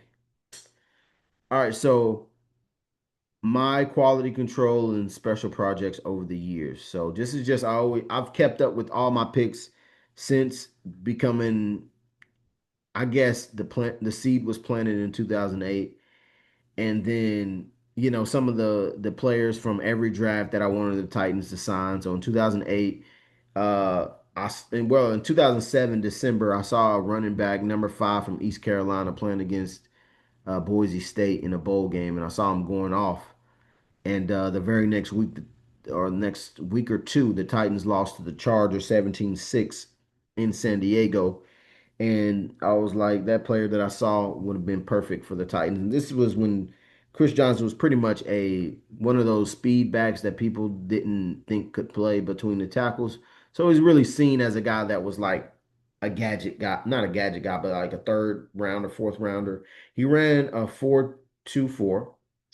That hyped him up a little bit, but wasn't really seen as a first rounder still. And I was like, Titans should take him at 24. And then I'm during the draft, I think I'm like helping with like our barbecue or something. I'm walking past the TV every now and again, and I see with the 24th pick, Titans select the guy that I said they should, and that kind of sparked and planted the seed for me, liking this. And I also like Jason Jones from Michigan State because I always kind of liked Michigan State a little bit growing up. So I liked him. Was he? Yeah, I think he was Michigan State. But yeah, and really that draft, like I remember certain names from that draft, but I'm not gonna sit here and say that I knew a good amount of players from that draft. So 2009, I knew a little bit. I started to look it up a little bit more and learn a little bit more about some of the players. I knew Ramon Foster from Tennessee, watching, Tennessee comes on the TV a little bit, like Michael Johnson, and knew of Mike Wallace. So 2010, Dez Bryant was a fan of those teams anyway. Oklahoma State, and just loved watching them play back during that time. And then Efferson Griffin, who became a really good edge rusher. 2011, Chris Harris Jr., Tyrod Taylor, loved his Virginia Tech tape. Malcolm Smith, 2012, Russell Wilson being one of the first people that was high on him, would have taken him in the I had a late first round grade on him, would have taken him in the second. Muhammad Sanu, loved his game. Le'Veon Bell is really one that ended up having a good career, but I also like Keenan Allen and Robert Woods too. Probably, I probably would have definitely would have wanted to get to Keenan Allen, but Le'Veon Bell was a very unique running back, and it was right after CJ, so I was just swapping out skill sets there. But Keenan Allen would have been a really good one too. Brandon Williams, if people don't remember, interior defensive lineman, really good. William Golson still playing in the league, big defensive end. Unless he's retired recently, but I think he's been playing still in the league. That's a dozen years. Wow. Um, Vince Williams was a really good linebacker for the Steelers. Then you got 2014 Hall of Famer Aaron Donald, Jimmy Garoppolo in the second. And I would have to say that the Aaron Donald pick was as innocent as it could possibly be because I was really just trying to match. I saw what Jarrell Casey had done, but I was so used to like bigger defensive tackles. But I was like, if it worked with Casey, it might work with Aaron Donald too. And then if I can't have both of them, I just trade whoever's the worst of the two. And that was my mindset when picking Aaron Donald. It wasn't anything mega minded. I didn't see future Hall of Famer.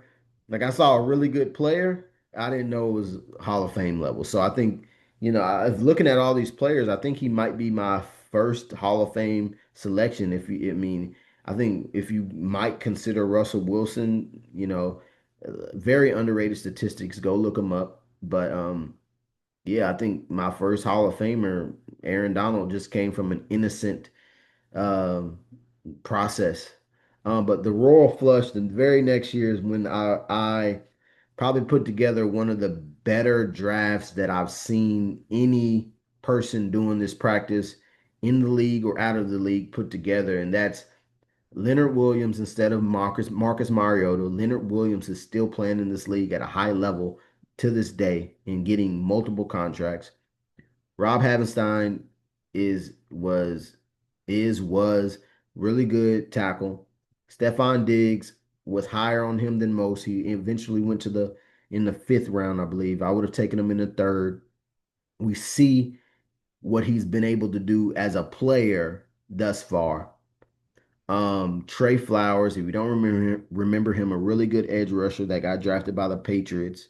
Um, Quan Alexander had a really good career as an inside linebacker. Adrian Amos had a good stint for basically where he's being drafted as a safety. Darren Waller, where so many times early in this process when I was sharing this draft, he was getting an F because when he was on the Ravens, he was not good. He was not that good. And then he goes to the Raiders and really turns it on. But he was a wide receiver convert from Georgia Tech, um, who became a tight end. So Josh Robinson and Curtis Drummond are the ones that, undersized running back, and Josh Robinson was really fun to watch out of Kentucky, I believe. And then Curtis Drummond out of, once again, I think Michigan State. Drummond was fun though. He was fun tape. Um, and then 2016, concurring with J Rob with Jack Conklin. After I don't know if I would have traded back though, but because I probably would have taken Jalen Ramsey. But trading back getting Conklin would have got Miles Jack, Tyler Boyd, Yannick Ngakoue, Clayton Fejedelem, and that's where I have to always give J Rob his credit because he would have taken Derrick Henry. And honestly, I had him ranked about one round later. And then with Kevin Byard, I had the safety class totally misclassified in 2016. I should have had him a lot higher and probably taken him a lot higher as well. But that's where you live and you learn for sure. Excuse me. Um 2017, Christian McCaffrey and Tre'Davious White in the first round. Enough said. I think I also had another guy that I targeted. A lot of guys that I wish I would have gotten to, like George Kittle. And it's funny because Adam Peters talks about this, the GM for the Commanders, formerly with the 49ers in his personnel role with them. He talks about a very similar process that I had that I learned, but it's very risky, as we see that so George Kittle was like predominantly a run blocking type of tight end coming out of Iowa. Like, did he have some receiving chops? Yeah, but those type of tight ends to this day still aren't really taken that high. So you kind of thought, okay, he could be there later. But you didn't want to wait too late. And that's kind of what I did with my real life draft. Like I got to Kenny Galladay in the third over who the Titans picked, who I think they picked Taywan Taylor or something like that. But yeah, it was just playing that game of knowing when he might have been available. And then I think like my fifth round pick, the 49ers picked him, but they were like a few picks ahead of my pick. So, you know, such is life. But I got Christian McCaffrey in the first and Tre'Davious White in the first, who, if you look at the numbers, Travis White had quite the run before he started to get his injuries. Like I'm talking about elite level seasons. If you go back and look, like up there with the Richard Shermans of the world and those type of guys. In terms of like, I think it was like routes, yards per route versus him. He didn't give up that much. He's up there in his short time frame. And obviously, Christian McCaffrey, one of the best dual threat running backs of the decade. Probably, I don't know if history would be pushing it, but I can comfortably probably say history, not from a collective, but maybe individual season.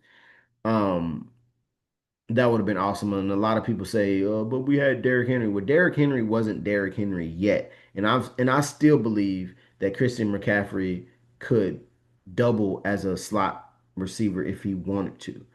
And I think having both of those guys would have been elite. And if you couldn't find a way to work it out with those two, then you just shouldn't be a coach.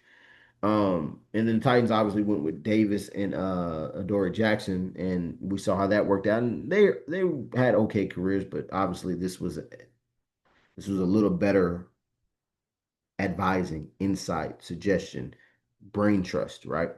Moneyball plays in 2018, targeting Demario Davis as your big signing. I think this was the year where I don't think that you had a lot of money to really work with. So but you still had enough to really sign like a big fish. And I think Demario Davis for the 2018 year should have been your big fish. And then call it a day. He's still a top five linebacker in this league, in my opinion, still currently to this day. And that was 7 years ago. And then it would have given you the flexibility to draft DJ Moore in the first round instead of Rashaan Evans, which DJ Moore is a top 15 receiver in the league, and Rashaan Evans is out of the league, but played well in stints. So this is what I'm talking about in terms of value. Real-time alternatives.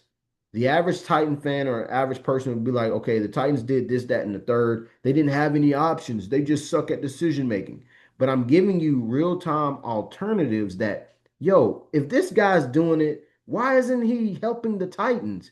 Right? I think it would destroy everything that NFL evaluators and the system thinks is supposed to happen. I think it might improperly imply that someone that didn't follow the traditional steps, it would it would imply that person made it easy, or it would imply that this is a joke or a game, that someone doing this, that, and the third. But the fact of the matter is, I'm not just someone that just picked up this trade. Like, I've played the game. Like, I've been in college front offices. I've I have certain certificates and accomplishments that reinforce my dedication and my prowess. So it's not as crazy as it may seem.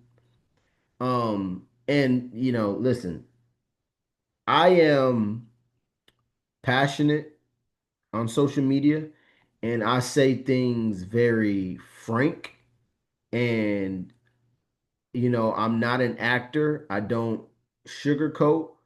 And my whole thing is, if that's another factor that's preventing this from coming into fruition, then it's like I don't really want to.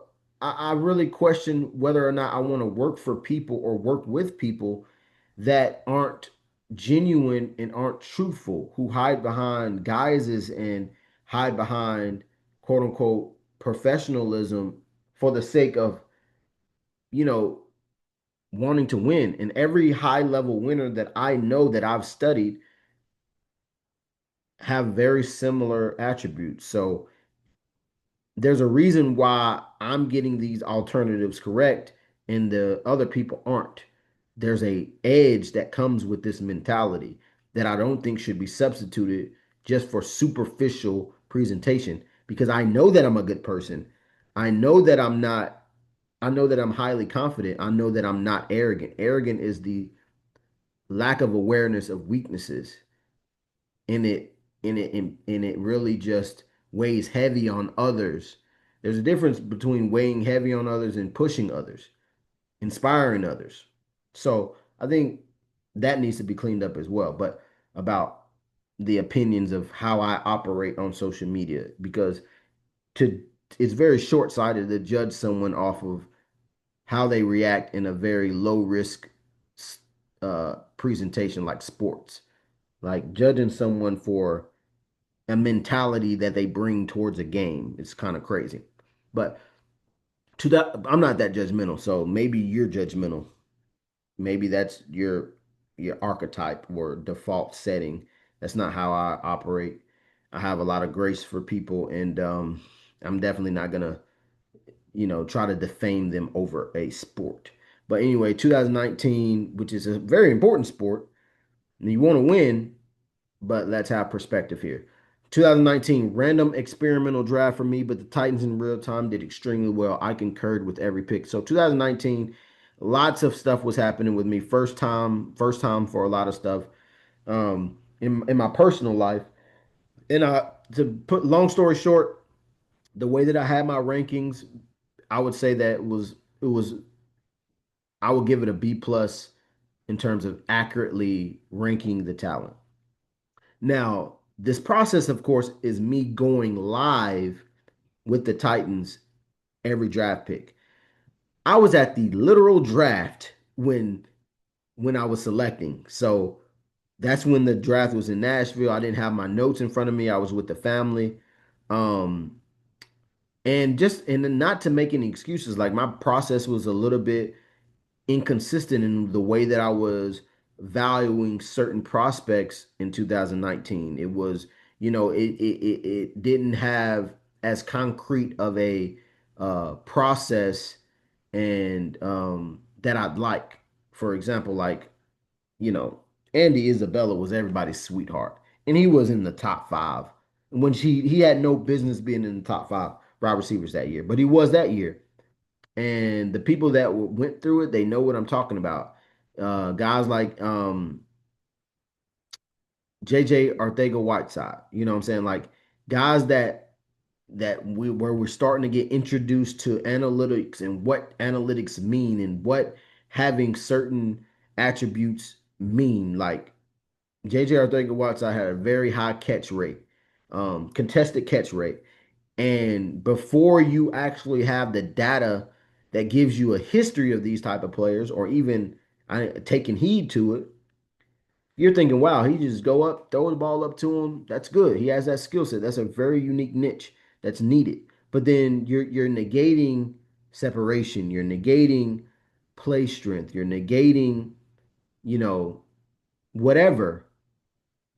JJ Arthur-Whiteside is another player that should not have been in the top five, but he was because of certain where everyone was mentally with a certain process. But then I'm a guy that was early on AJ Brown. I had him as a first round pick. I have proof of it. My 2019 game plan, I have him the Titans drafting him in the first round, right? But over the process, DK Metcalf slowly kind of leapfrogged him as wide receiver one for me. Okay, now I have to go by that board. So my board of if I would have went by my board is slightly different than the Titans.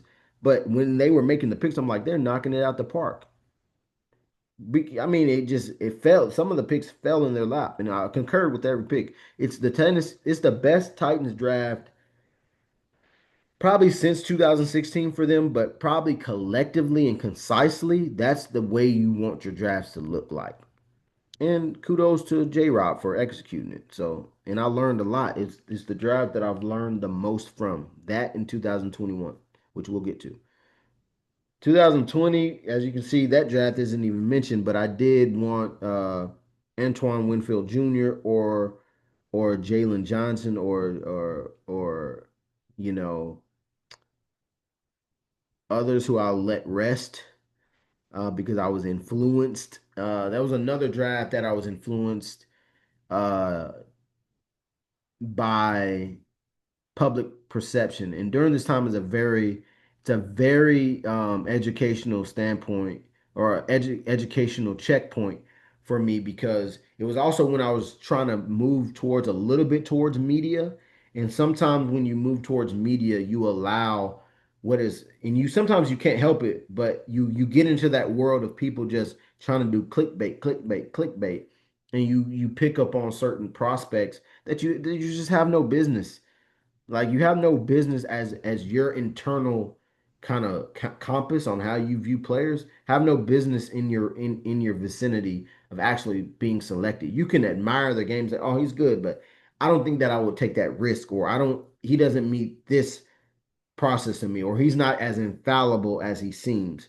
So learned a lot, but I had a lot of good moments like in terms of uh mid-round prospects that I like a Meek Robertson who's finally emerging, and Antonio Gibson and John Simpson who's finally emerging. So I had a lot of like mid-round picks that started to really pick up in their career recently. And I also had a lot of good stuff that happened during this year because the Titans um, went to the playoffs and a lot of the plays, and this is where I kind of double as a tactician slash strategist slash, you know, creative is some of the plays that the Titans used in that playoff run. I said I tagged position coaches. Um, they saw them and the Titans proceeded to do it. So I always bring up people and I'm trying to be as laissez-faire about the process as possible. People can take it as a coincidence. They can take it as inspiration. They can take it as borrowing.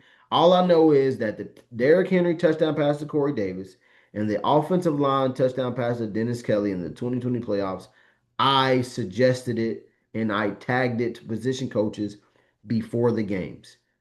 They could have already had the game plan. It could be like that's why I say I leave it up for the people for to say it was a coincidence or borrowing or inspiration. I'll wash my hands with it with that. God knows the real answer. So 2021 took Elijah Moore in the first round. Probably was not a thing for the Titans to want to do because they probably had a like what I talked about, a threshold, size threshold. It obviously was better than what the Titans actually did. And we know the names. It's another cornerback and I try to be respectful of parties that have already been through enough. So I'm not gonna disclose the name, but we know who Elijah Moore has been better than, and he's one of those players that has had a decent career for he was a eventual second round pick, but I would have taken him in the first round. And there are conspiracies, quote unquote, that would say and suggest that if the Titans selected Elijah Moore, then AJ Brown would still be a Titan because they are super good friends. Um, the Titans were able to get Julio Jones, which was only for like a year rental. But I think Elijah Moore would have definitely been the type of player that would have kept Elijah Moore around. Titans spent a combined $55 million on Vic Beasley, Jadeveon Clowney, and Bud Dupree and got 7 sacks in return. Meanwhile, during one of my processes, remember we went through the game plan. During the 2021 game plan, I wanted to sign Robert Quinn, who's had 21 and a half sacks, Marcus Golden, who has 13 and a half sacks, and Alquad Muhammad, 1 sack. And that would have been for under $40 million. So I would have saved you $15 million and I would have gotten you 36 sacks in the same time frame and time span. So I would have gotten you 29 more sacks for $15 million less. I don't think that you understand. This is what I'm talking about. I would have gotten you, listen, I would have gotten you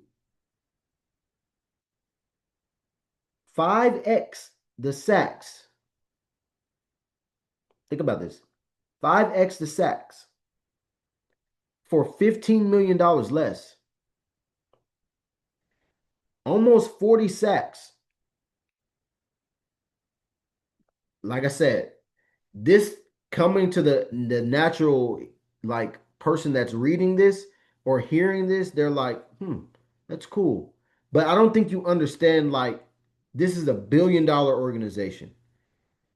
Like your goal is to try to win. Winning attracts more money, more attention, more fans. The people running the show that you're paying millions to failed to assess this. Let me highlight it for you. No, where we at? Titans spent 55 million on Vic Beasley, Jadeveon Clowney, and Bud Dupree and got 7 sacks in return. Meanwhile, I wanted to sign guys like Robert Quinn, Marcus Golden, Aquadin Muhammad for under 40 million. That's 36 sacks in the same time span. You're a $1 billion organization. The people that you were paying millions of dollars to failed to get you an adequate ROI, return on investment. Now, this is why I'm doing this, so that you can see the real value of what I bring, which is an alternative, a real time alternative. I didn't edit this. These things are all documented and they're searchable, Googleable, right? You can see in real time, these are the players that I suggested. The Titans went in a different direction and got significantly less in return.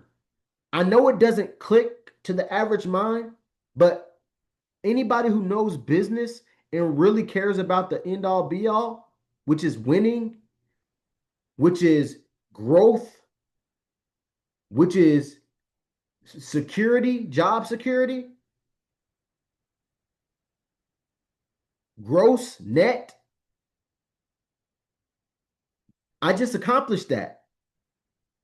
And like I said, I don't want to ever take away from the GAs and the scouting assistants that's hired, but when you have people that are writers and media personalities that's for ESPN suggesting that I be an advisor, there's probably a reason why they're suggesting that. I'm just saying.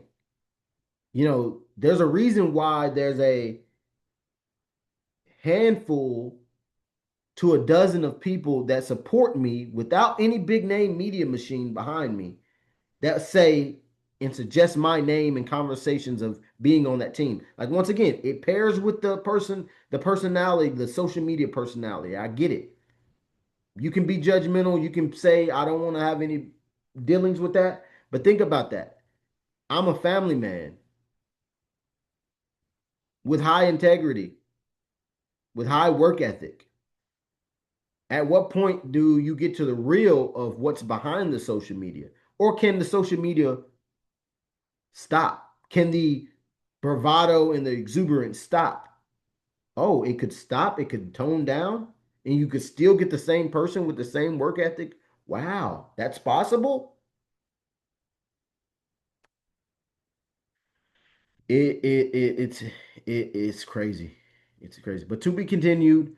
So I wrote this to be continued, but really the 2022 draft haul that I had was very underrated. So obviously I'm watching the draft and I see the Titans move up from I believe pick 26 to 18. So I'm like, what's going on?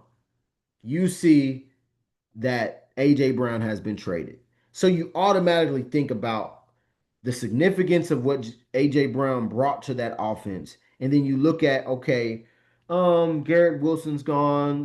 You got George Pickens, who is pretty much a vertical guy, not necessarily what AJ Brown brought. But then you look at Traylon Burks, who we all thought for the majority of people, I'm not gonna say all. There was some people that said he's more of like a gadget Debo Samuels type as compared to a AJ Brown type. So kudos to them. But I was just projecting if you taught him the ropes to try to literally be like this guy. Because I don't see why he couldn't have run a dig route and hit those quick hitters like AJ. I don't see why he couldn't have gotten close to that. And that makes me believe it was more so on him than anything. But I felt like as an evaluator that was outside the loop, I was forced to try to automatically replace that skill set with Traylon Burks, right? And I had him as wide receiver one. It was before I started to do tiers. He definitely wasn't the 100% soul number one. He would have shared that with guys like Jameson Williams for me, and I think I had Garrett Wilson up there as well. So, so he wasn't the outright wide receiver one, but he was the highest one on my board at the time. But if I had not gone with Traylon Burks, I was very high on Tyler Linderbaum. So if Traylon Burks was drafted in between that time frame, let's just say the deal fell through, then I would feel very comfortable getting to Tyler Linderbaum, or even like I'm saying, like a skill set that would complement uh, AJ Brown a little bit better as far as a downfield vertical threat, George Pickens, something like that. But Traylon Burks just felt like a forced pick. But anyway, you look at all these players, a lot of people may not know of them, but they have had significant roles throughout their career, some not sustaining, but Malik Willis, current day, present day, is a good quarterback too. You look at guys like Travis Jones, decent uh, defensive lineman for the Ravens, safety Nick Cross, starting safety for the Colts. Kellen Deach, which was almost Braxton Jones, which definitely, and this is what I'm talking about. I have, what would I say? Experiential knowledge. A lot of people don't have the history or the knowledge or the experimentation to have a thought process or synapses in their brain where, oh man, I drafted Kellen Niche instead of Braxton Jones. You will never hear most evaluators say that unless they were in a draft room and made the decision. But because I go through this process, I know now that maybe I shouldn't draft the older, short armed, um, guy that hasn't really been battle tested enough. Guy, you look at the Senior Bowl tape, it's okay. You go through so many processes. You go through the interview process. Okay, you go back and you look. Oh, Braxton Jones did hold his own in the Senior Bowl. He is comparable with longer arms, a little bit more batter tested, better interview. And then you're like, oh, boom, should have took Braxton Jones. And if you look at that, if I add Braxton Jones to that haul, that is to me 2015 light. It's not obviously high end players, but it's like everybody has a role. Everybody's starting, right? Because you got the quarterback two, Malik Willis. You got the rotational to starter, Travis Jones. You have the starter safety, Nick Cross. Braxton Jones is a starting left tackle in this league. Wide receiver, Jalen Naylor is a wide receiver three, bona fide. Cornerback, Monteric Brown, Buster Brown. He's a starting cornerback to cornerback three. Excuse me. You got wide receiver, Derek Young, who is a special teams ace and a stud prospect coming out as far as Derek Young, from a smaller school, but just chiseled to the gods and an absolute physical specimen with potential, but definitely a special teams guy as a gunner. Then you have running back Zonovan Knight, who has peaked as an RB2 or RB3 in a returner, but has recently been injured, so he's fighting his way back. That is a good draft class. And like I said, and like I've stated before, people overestimate what GMs do on average. If their team's GM is doing bad, they automatically assume other GMs is doing one pick better, three picks better. But the reality, for every seven picks, the average GM is getting about one pick right. And what is right? What is a hit? Live throughout the prospect lasts throughout the career of their contract, and they provide some type of role or some type of production. And you're like, okay, that That was a good pick. GMs are getting one of those players. Everybody else are moderately not doing anything on average. And then the better ones, of course, you got the top two, three, four, maybe five. They're getting two, three guys, right? Right. But I'm talking about the average that overweighs the number. Anyway, 2023 offseason pivoted from Tannehill to free up cap space to pursue Baker Mayfield or Jacoby Brissett. Baker Mayfield has statistics that support him being a top 10 to 12 quarterback in this league, by the way. Jacoby Brissett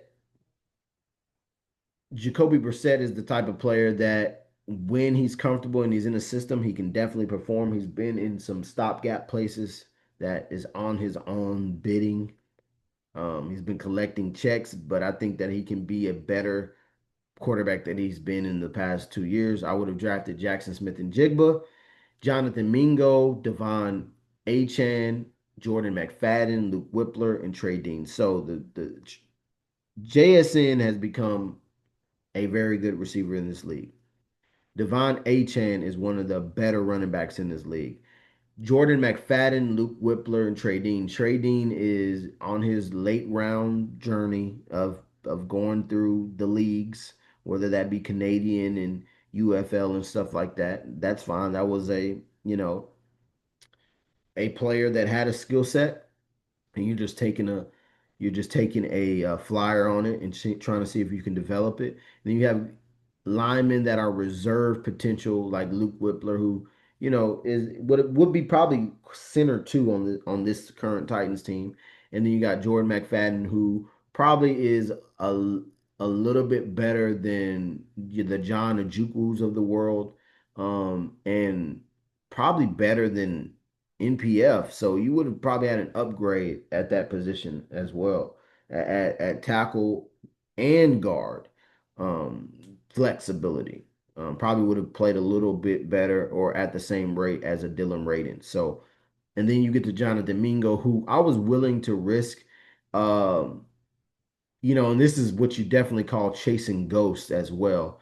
Um, Chasing ghosts from last year, trying to get a potential player that has that skill set that once again AJ Brown provides. So this was definitely a chasing ghost. But when I'm watching tape with Jonathan Mingo, man, he's had some luck that isn't advantageous to his production. He's been around some of the most been around quarterbacks that throw the most uncatchable balls, and this is a real stat. Jonathan Mingo between rookie Bryce Young and Bryce Young and I'm trying to think of the quarterback that played for the Cowboys last year. Mm. You know what? I can look it up. I don't have to play the game. I can look it up because he didn't re-sign with the Cowboys. And I know that the people watching, because I do it too, they're like, oh, it's this name. But the reason why it's not picking up or that I'm not saying the name is because it's so far down my Rolodex.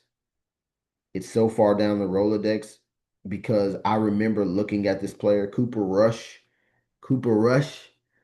and he was available. I'm like, I'm not touching Cooper Rush this year. And when that happens, just like Chidobe Awuzie, just like Traylon Burks, it's like you're not on my radar. You don't need to be, respectfully. But yeah, Cooper Rush, just uncatchable balls. It's like even if you get open, you're not being selected as a target. These players, rookie Bryce Young, target locked. Cooper Rush was target locked on, you know, CD Lamb, Jalen Tolbert. So it's tough to get to anything else or any other player when you're target locked. So, and that's not an excuse.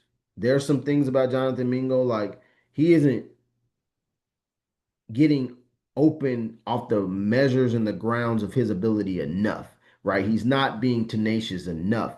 But is he getting open enough to be targeted? Yes. He's just not. When he's targeted, is the ball a catchable ball sometimes, but most of the time not. So it's a miss based off that draft class, and it could have been so many other players. So yeah, that right now, as of 2025, it looks like a miss. But I was willing to take the risk, and that's what you have to be able to admit your mistakes, and you have to be able to take risks sometimes, and you just want to take risks for the right reasons. And I really think this was like a big swing. It was a big swing, and I felt like in that range, what was the opportunity cost? Okay, opportunity cost was Josh Downs, Rasheed Rice, um Osiris Torrance, right? A starting guard, starting slot, another starting X. So the opportunity cost was significant. So I admit that was a big swing and a miss in the second round for Jonathan Mingo. Because even if the balls were catchable, I don't know, man. I really struggle when someone just has had that unfortunate of a go at it with quarterbacks. I'd like to see him with a quarterback that throws catchable balls before just to 100% say that, but as of now, that's fair. Didn't form my whole season around finding 2024. So there was this big thing about literally coming out of the coach's mouth, coming out of the higher up's mouth was wanting Will Levis to be the guy and literally forming the whole season around figuring out if he was the guy. Which, when you say it, is different than implying it, right? I can say that, okay, I'm trying to form the best team possible, and by default, Will Levis will show whether he's the guy or not. That's different than saying, yeah, we're this is about Will, and we want to give Will this, we want to give Will that. He's the guy, and then you have dud seasons like that, right? And then it's hard to come back from people who actually remember what you said. It's hard to come back from. I actually formed a well-rounded team regardless of who was the quarterback. My draft, wide receiver, Roma Dunze, defensive back, Cooper DeJean, tackle, Javon Foster, tackle, Christian Jones, wide receiver, Taj Washington, tight end, Brevin Span Ford, wide receiver, Isaiah Wooden Sr. So my draft centered around really just going with the concept of I think that weapons are more important than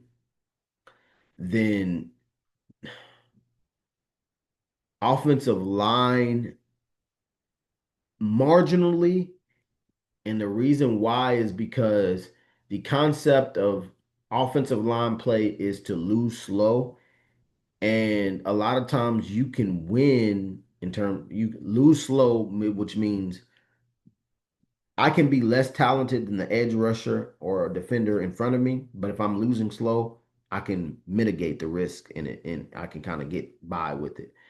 But having a elite wide receiver, the ability to run a route, the ability to show salesmanship and route prowess, and to be consistent with your hands and to make plays and bail out your quarterback, I think is, I mean, just based off of what I said, but just tangibly, it's more important.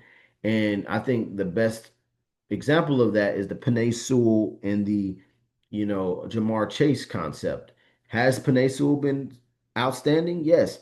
Has Jamar Chase been outstanding? Yes. But I'm pretty sure if you asked the Lions who would they rather have, especially the way that their season ended, they probably would have said Jamar Chase would have helped with the Commanders a little bit more than Penei Sewell because let's just say we had a Cornelius Lucas or if we had a, what type of level tackle you want to say even let's say a Taylor Lewan level tackle, not quite Penei Sewell, you would have probably taken that over or Brandon Coleman, who was on the Commanders last year. You would rather have taken that than not having Jamar Chase. So I think Roman Dunze does that. I think Cooper DeJean was, if you ask me, probably was a top five rookie in general, probably a top five, not only rookie, but a top five cornerback in the league last year. And I think there are analytics that support that. And then, these are the alternatives that come back with JC Latham and you know, uh, T'Vondre Sweat, and I think it's comparable, or my picks definitely beat them. I think Rome Odunze probably had a comparable season two at JC Latham. Let's just give Latham the slight edge, just I guess because left tackle only had technically 2.5 bad games. Fine.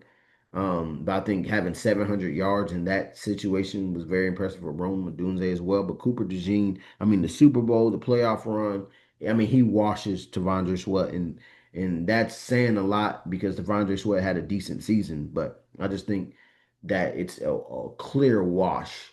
I think that DeSheen was the best rookie of the four players mentioned, uh, or the three other players mentioned. So tackle Javon Foster, who probably would have got some game reps for the Titans last year with their situation. Uh, Christian Jones is another player that probably would have gotten some tread with the Titans, who actually had some really good pass protection reps at the end of the season. Josh Washington for the Dolphins did not play because of an undisclosed injury, but was one of the better wide receivers from that draft class. Undersized, but definitely a guy that can definitely play. So we'll see what he does with the Dolphins this year. Brevin Spanford had some tread with the Cowboys. Started off good with the run blocking, kind of probably hit a rookie wall. And then Isaiah Wooden is getting some tread at the CFL level and really graded highly for them when he played for him last year. Practice squad additions, just giving the rundown. I pretty much went over that. So with those said picks in the fine print, I said stick and pick scenario. So if I was forced to stick and pick, and this is highly tailored, by the way, to what I thought the Tennessee Titans might do with their said picks, right? A lot of these players, like some of them I liked, as you'll see that I'll share later, and you'll see on my YouTube page that some of them got drafted, or at least one of them I drafted, and would have probably drafted another or two, but took Cam Ward at at that pick. Shamar Stewart was already taken, so he wouldn't have been available.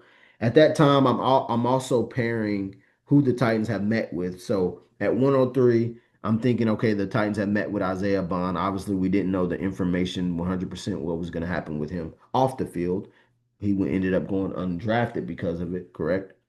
And then we got Charles Grant, someone they met with, Tyler Barron, another Miami connection, but a decent pass rusher.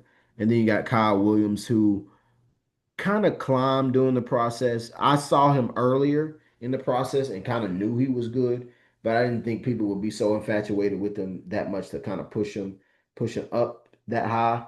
And then you got Jackson Halls, Georgia Tech tight end, really good blocker, could be that inline guy. Work with him in terms of his ability to catch passes, but I'm not so sure there's more that much meat on the bone, but that blocking prowess is good enough to get him drafted in that area. Ended up going to Buffalo. That's the team. I think that's where he went. Um, and then Caleb Ransaw, who was way picked way above this range, and he went to the Jaguars. Just a super athletic defensive back. Uh, and I didn't talk about Samar Stewart. I thought that he was just hot upside, and I could see the Titans making that type of move. So it was a blend of like, especially those last one, two, three, four picks was more so guys that I liked, and those first four was more so of guys that the Tennessee Titans met with. And then, well, Cam Ward, that's definitely if I could not get a war chest of picks and just a stick and pick scenario, of course, I'm going Cam Ward. He's my quarterback one. I was one of the first in this Nashville market to say he was quarterback one. I was one of the first to kind of tie the Tennessee Titans and him together by default of that. So moving back to pick seven, um, which I think he would have been available because I think he went pick eight, was just trying to find a skill set that matched. I ended up having Matthew Golden ranked a little bit ahead of Tet. But they're all in the same tier. And I just think that the skill set based off of what I did um in free agency paired with that skill set, I just thought that it just made sense to mesh. And sometimes you have that luxury when you've done the work in free agency prior. So you have the luxury of trying to find, a guy that matches. So by the way, disclaimer, this draft is not my draft that I go by. Like my draft that I stick to and have accountability with the most is obviously these are guys that I picked, so I'm gonna have some type of accountability with it in this version. But my live drafts is when the Titans are going live on, in late April, and then those are the picks that I keep up with accountability with because obviously it's easier to say who I would have selected in this situation. The clock's not running. You don't even know if these people will be available in a real draft. And that's where another separation that I have with a lot of people. They'll do these mock drafts. They'll have these opinion on these players and be like, I would have picked him, blah, blah, blah. No, you wouldn't because he wouldn't have been available. So how are you going to say I would have picked, this person and they went 4 picks before? So it really, this is really just where my mind was at in March and how I would have worked the draft based off of how I worked the offseason in this framework. So another guy like if we would have stayed right here, wanting to get some more interior defensive line depth and help for less expensive production. Darius Alexander, who smaller school, a little older, but he showed the ability and the competitive drive to consistently beat the people that was in front of him. And I really like the way that he plays the game. Would have been, three tech, you know, right there with, Jeffrey Simmons assisting and offering rotational help. And then in the third round, which obviously in a draft that interior offensive lineman was thin, this obviously didn't happen. He went earlier, but Tate Ratledge from Georgia, just love his play style, his the way that he sees the game. Would have definitely wanted him here. And then Terrence Ferguson, uh, and this could have easily been Elijah Arroyo as well. Just depend on who went first. And I thought that, in this scenario, Arroyo would have probably went before Ferguson. But I think he has some upside as well. Um, just incredibly athletic and lanky and would have been nice to what the kind of team that I was building, right? I had the inline guy with Mo Alley Cox already having Chig and Josh Wiley and just bringing somebody a little bit different, more athletic, um, with size in the building would have been pretty cool. And then with this, definitely higher. I was higher on Brashard Smith than most. I actually drafted Brashard Smith in my live draft. So there goes 2 players, and the sticking pick was Tyler Barron, and then this guy here, Brashard Smith, way higher than what he went. Um, but he changes the dynamic of a team because the speed is demoralizing to a defense. He outruns angles.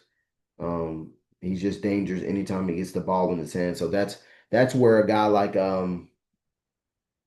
Brashard Smith comes in handy in those tight pinch plays when you really need a big return, um, when you're surprising a defense horizontally, vertically, and he's tough and he's competitive. That's a really good pick. And then I doubled up on quarterback, which is not crazy, but the Tennessee Titans, they done this, it would have, it would have been highly advised against because they do have a superficial media obligation to kind of hype up Cam Ward because of where they've been. But in my situation, like specifically for this, just wanting to have competition and contingency plans. And I really liked Riley as a developmental prospect. I think he has the right um, intestinal fortitude. He has the right mindset about playing the position, and I think that he'd be a really good guy to get and develop. And the Colts ended up getting him. And he's behind some guys, but I think that if he learns the game quietly, slowly, he could be the last one standing there. And it just depends. He has to really pick up his ability to read coverages and make the right decisions. And he's in front of guys that that have a penchant to do the opposite. So he should learn by observation. And he has excellent +1 ability. I think it's him and Jalen Milroe as just the top rushing quarterbacks over the past few years in college football. And then Simeon Barrow, whose profile probably is more of an undrafted player, which I think he did go undrafted. He might have been a late round pick, but I liked his interior pass rush traits. And he could stop the run. Is a little undersized, but and probably some slight athletic limitations. But I kind of like this tape. I think it would have added some more depth to that defensive line. And we'll see how his career goes, even if it's in a different league.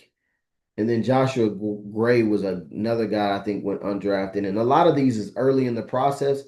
You have these guys. The value is gonna be fluctuated. But Joshua Gray, I thought he had a good profile for an interior offensive lineman in this draft class specifically, as someone who has some flexibility across the offensive line, as well as good leadership skills and enough ability to really provide quality reps on the inside. So I didn't have a problem getting to him. I think that he's probably realistically, even with all those things, a little bit of a later round pick, all things being considered, but I really liked him. Um, yeah, but I'm definitely open to understanding my March opinion on players, and my April and May opinion is definitely different, but that's the reason why you have so much during this process, you have so much data to go back and get better from. And then Craig Woodson, who who during this time was maybe rated by a lot of draft media as late. He obviously went a lot earlier to the Patriots, but he's definitely a physical player. He is probably very similar in terms of stylistic to what people say Kevin Winston Jr. is, the Penn State player that the Titans took, but an awesome, awesome, awesome player, and I think is a good pickup for the Patriots. Very physical, downhill safety, good size, and has enough chops to cover. And then lastly, Corey Thornton, who I think was another undrafted guy, which just happens, like I said, and you're developing these things in late February, early March, and no one has finalized their boards yet, not even NFL teams. So you're just trying to figure out where things may go. So value is not the real thing here. It's just like players and fitting a role. So Thornton, very aggressive, very feisty. I think he could be the version of Marcus Harris that the Tennessee Titans picked late as well. Like just a very feisty player, built in that Chris Jackson, um, you know, for Eric Garrett archetype, really feisty, can play. Um, even if it's not this league, like I think that developmental leagues to me, like CFL and UFL, shouldn't be frowned upon if that's the route that a player has to go to kind of get more reps and then come back to the NFL a better player. And I think that just because they're a late round pick that has to go that route doesn't mean that they can't resurface back in the league and really have some really good production and have a carve out a decent role in career. So yeah, that was the draft class, and this was the depth chart. Um, so I would have went Fields, Tyrod Taylor with Levis and Riley Leonard and Trey Lance on the practice squad, which obviously a guy like that is good enough to get a viable contract. But who knows? He probably is a practice squad quarterback this year. Pollard and Spears. Then you got your physical back with Piron. And then I think Miles Sanders got an RB2 contract in Dallas. But you got Rashard Smith for the speed guy. And then the wide receiver would look like Calvin Ridley, Tet, NWI with Elijah Moore and Van Jefferson. Then you have McCole Hardman, Bryce Oliver, Jacon Jackson. And then you have the three practice squad guys that provide size and speed, especially with Doolin and Watson. Got your size guy with Tyler Johnson. Then you got Chigozie Okonkwo. Not enough people say his whole name, but anyway, got Chig, Terrence Ferguson, Mo Alley Cox, Josh Wiley, and then adding Tanner Hudson. And guys like David, uh, Martin Robertson, and and Thomas Odukeyo. Yeah, like nothing's wrong. Odukeya, there's nothing wrong with them. Like, but a lot of times, like in my mind, I'm like, okay, I know what they are, and I'm not interested in like playing the game of just having them there when, in my version, if they're not on there, my guys were who I'm replacing them with is Tanner Hudson. Like, but I do like Thomas O's game. I do like DMR's game, but it's like I'm more interested in the top tier of players and what because I didn't personally bring them in. My like if I was the one or the mind that thought to bring them in, then they'd be on here because like in any other, dissertation, I might not have John Ojukwu on here, but the fact that I thought of having him as on the team as well as an undrafted free agent because I liked his tape that much. Because of that, he's on here. Some of these players I didn't don't mean that they won't be good if I don't put them on there, but that's why they're not on there. But we know that they're part of the equation, at least for now. Cornelius Lucas, JC Latham, Justin Skill, and listen how cost effective this is. I didn't have to give the biggest contracts that I gave out in free agency was the pass rush and the back end of the defense. But I got a better talent at tackle for pennies on the dollar. Think about that. Do I take off the glasses again? I got a better talent at the offensive tackle position for pennies on the dollar in comparison to what the Titans got. This is what I'm talking about. When we talk about what is the separator, what makes sense, what separates the draft media personalities, pundits, the Jimmy Fallons of sports talk, and the actual consiglieres, liaisons, savants, brain trusts of the process, there's a clear separation. And I think that I stand alone in this process. And that is not, I never want to be, and if you've noticed, because I'm not popular, I'm not in it to build up my name. Maybe I should be. I honestly thought that people would use their common sense and understand what I was doing and be like, oh, this is a no-brainer. And it's not up to people, but people can certainly help. Because you look at the common route to get on a NFL team is okay, you go to a college program, you're doing liaison stuff, recruiting assistant stuff, you're doing it consistently. And it doesn't have to be, and I've said this in the past before, like I've stated that 10 years later, then you get an opportunity to be on an NFL team. It can be relatively shorter these days, but it did used to take a long time. It can be relatively shorter these days. It's just about who you meet and whatever and who you know. But I do have to also admit there is a location stipulation and preference that I have. Obviously, it limits it down to one team, which is the Titans, which that makes it a little bit different because traveling is a situation.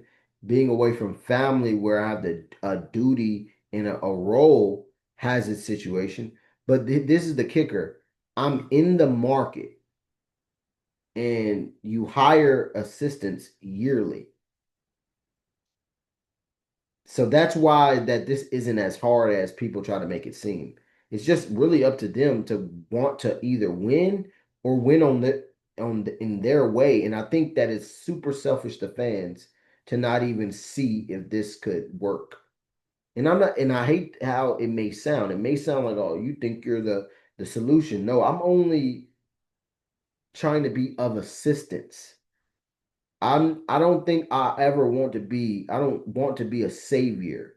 I just want to assist. And I think that the fans deserve, based off of these alternatives, to see if it will equate to wins, which equates to dollars, which equates to more fans, which could equate to and should equate to a Super Bowl and multiple Super Bowls. So that's what I don't understand, why it's not even being considered after stuff like this. Like, obviously Dan Moore, let's not count him out. My apologies. Let's not count him out before he even takes a snap, because he could live up to the contract.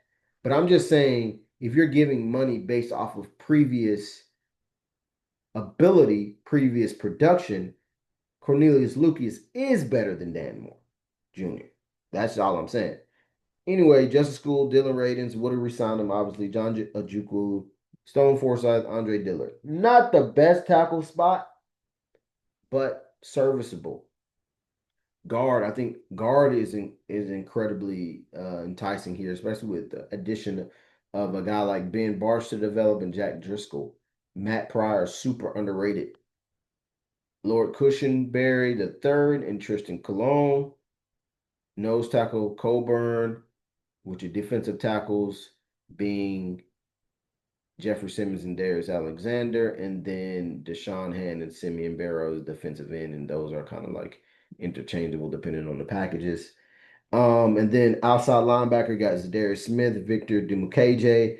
You got Calevon Chason, Dennis Gardeck, Jalen Harrell, and Khalid Duke. And you got Jake Martin, Julian Aquaro. So most fans, of course, when they see this, I don't know these names, but because I've been well versed on who the Titans actually have, it looks more digestible. I understand more. Well, I'm telling you, Zadarius Smith is one of the better pass rushers in this league. He's a 10 sack guy. Victor Dimukeje can get you 6 sacks off of effort alone. Kalen Chason is a potential double-digit sack guy, probably closer to 7 or 8. Dennis Gardeck is a 4 to 5 sack guy when healthy. Jalen Harrell, a sack or two, special teams guy. Khalid Duke, practice squad. Jake Martin, potential. Julian Aquaro, potential, right? I'm giving you the spiel right now. Elandon Roberts, Oren Burks, Neville Hewitt. How are they different than Cody Barton? And Landon Roberts is a missile, heat-seeking missile. He's knocking your top off. He does not have as good as pass coverage ability as you'd like, but he's a heat-seeking missile. Oren Burks and Neville Hewitt are your more well-rounded signings, and you got all three of them for probably when the numbers really work themselves out. You probably got them for like 3 million more, slightly 3 million more for 3 players than one player you got in Cody Barton. And I'm telling you right now, the Cody Barton experiment is going to be predicated, and it's always been predicated on who's surrounding him, right? On a bad defense, he's on even on a bad defense, he's probably not your best player. But on a good defense, he will be seen as a good player because he's working off of what Jeffrey Simmons is doing, what T Sweat is doing. So it's hit or miss, right? And it is depending on the opponent and how they want to attack him. Some years he's gonna look like a magnificent guy versus the run, and then he's gonna give up a little bit in pass coverage. And some years he's gonna be great in pass coverage and then a doormat in the run game. And it's dependent on what's around him. And that's really all I gotta say about that. Nickelback, Troy Hill and Artie Burns, super underrated players at the nickel position. Super feisty. Needs to be in a disciplined environment, but love the way that they play. They're not short of speed. So the Jared Sneed, and I could go all day about that. The trade and the guys that I went after instead, and how they pretty much dog walked that whole situation. Oh, that I did. I just ended up keeping Chidobe Awuzie. That's why I just ended up keeping him. That's why he wasn't released. And the reason why I did that, I didn't want to have all that frozen money that happened from releasing him. I thought that it was premature to just try to collect on bad decisions so early. But L'Jarius Sneed is somebody that, you know, a lot of what happened with him was I'm not going to talk about his previous success because I have my opinions on that. I think it's borderline, he was borderline DPI on a lot of those plays. And then he got to Tennessee and then he started getting called for it. And then the injury is very unfortunate, but I just didn't think it was worth it. I thought that the draft had a sufficient enough support that you could probably get a corner, which you did in Jarvis Brownlee Jr., which essentially with Snead being hurt, it worked out as if you didn't make the trade. So um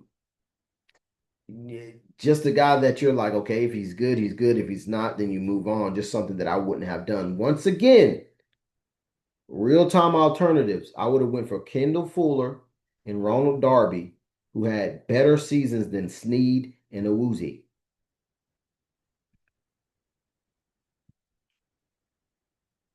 Alternatives. Why is the guy not being paid the millions, making the better choices? And once again, the average fan would not know what the real time alternatives was really because they're looking for big name guys and they don't know the details on a player like Kendall Fuller, who is a popular name, and but Ronald Darby isn't, who had a better season than both the cornerbacks the Titans signed for big money, by the way, like a lot of guaranteed money. And we're talking about if you're really a business person and you're really talking about the bottom line, this is as close to malpractice as possible. Like if this was do or die and people's lives were on the line, they were consistently not delivered. I just want the fan base to know that. And I don't want to cause an upheaval or to be disrespectful, but the fact of the matter is the facts matter. The fact of the matter is that the facts matter. And I have the real-time alternatives that give fans perspective of why is Charles Barnes getting this right and he's not being hired because this isn't about power for me. A lot of times people are only supported based off of how much power they could attain if supported. So maybe people don't support it. Maybe the Titans don't support it because they are wary of the power. I don't care about the power. I care about winning. I care about Super Bowls, multiple Super Bowls. That's all I care about is helping these young men come into an environment, develop as human beings in the community, give the fans that moment and that emotion and that feeling and sense of pride of winning and bringing multiple championships to Nashville. That's what I care about and what I know that I have the intricate God given ability to assist in doing. That's it. So that's a pretty good depth room. Just imagine what the Titans have now as of June 5th of 2025 and just add in Chidobe Awuzie, who's trying to get back into it, trying to get back healthy. You feel a lot better about that room. So I don't know, man. And then adding Adoree Jackson definitely helps as well. You definitely feel better. There is no refuting that you feel better about the safety room with Justin Reed, Mike Brown, Craig Woodson, Amani Hooker, John Johnson the third. I mean, that would be the best Titans safety room that they've ever had. That includes the years that they've had Chris Hope and Michael Griffin. You have Justin Reed and Amani Hooker starting. Then you have John Johnson the third being a free safety because of his coverage prowess. That's, I mean, you get a slight drop off in coverage from going from Hooker to Johnson the third. And then as far as your robber or down in the hole in the box safety, you got Reed, Mike Brown, and then Craig Woodson, who's happily in the box knocking people's heads off. So I think that's a pretty good safety room. Then you get J.K. Scott, who's one of the better young punters in the league. You retain Nick Folk, who's one of the more accurate kickers in the league. The most accurate kicker in the league, I think, in the last 2 years. Trent Sieg is a younger guy that can actually cover and tackle, which is going to help with the coverage units. You're going to have a guy, like I said, backtracking to J.K. Scott, who's going to give you not only hang time, but distance and direction and put teams inside their 20 more often than not. Um, and that's the thing about this whole process. It's doing it in a way that's cost effective and that you're getting your return on investment. You're maxing out your ability. Like to say, look at what I did. What is egregious or over the boat or hyperbolic about what I just did and what I just presented? Why? How is that far-fetched? Because if you look through the roster, it looks like a competent roster. I offered two players multi-year deals that was double digit. Zadarius Smith, which you probably is essentially a 1 year deal, which I think, yeah, it was a 1 year deal. Excuse me. And then the safety, Justin Reed, multi-year deal, double digit millions. Everything else is 1 year deals. You have the money to offer an incentive here, a million extra there, right? And of course, their opinion of these players could be different than mine. Then that there is a foundational problem of evaluation. But yet we're in June. I will still leave it up in the air for this to all play out. But if we're just going off of the track record, the way that it plays out will not look good for the Titans. But like I said, this doesn't look that hard to attain, though, right? Regardless of how it plays out, right? This wasn't like when they say we're going to take it step by step. We're not going to mortgage our future. We're going to build it the right way. We're not going to this, that, and the third, right? Pretty much, essentially, we're talking about we're just going to follow previous plans and be frugal, be prudent with our numbers, and find these types of whatever and letting it play out how it plays out. I mean, do you want to win or not? It doesn't sound like a very pragmatic and sense of urgency to win, right? It sounds like people who are comfortable and have a leash to fail, which you always want to have the ability to make mistakes so that you have the ability to recover and learn and fix your mistakes. That's fine. But I just don't understand not having the mentality of every year is our window. Every year we have the ability to win the Super Bowl. Now, you look at a season like 2022, which is very difficult transitioning, 2023. I was able to still win a Super Bowl in 2023 with my analytical situation, but 2022 where it's very difficult to try to predict and try to get some things understood because you're like, okay, we're changing at the helm. There's contracts at bay, and then the pool of talent might not be there, but you're fighting your darndest, right? And that's the year that I didn't win. I've won 2021, 2023, and 2024, and I'm trying to three-peat this year. But with my analytically acclaimed Super Bowls, which they run thousands of simulations, um, and yeah, there's years that's more difficult than others, but it doesn't have to be a lay down year. I didn't lay down that year. I was suggesting trading Lawan, getting whatever.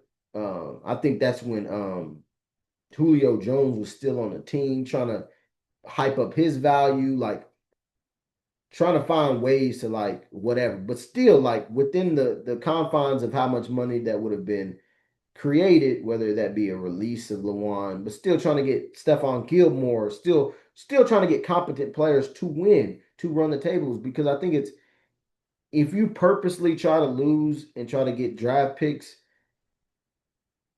maybe if you have like a generational draft class that's coming up and you intentionally and really have good means for that money to go elsewhere, do you consider it?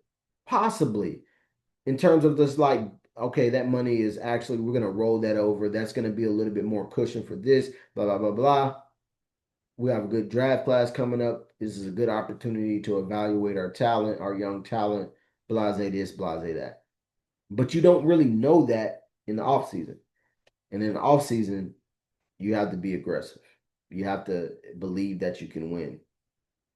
So, but yeah, and then this forecast and summary, the Titans play the AFC West, the NFC West, and the New England with New England and New Orleans at home, Cleveland and San Francisco on the road. The AFC South pre-draft is roughly the same. The just saying that pre-draft they was the same. The division is up for grabs. Still think that to some degree.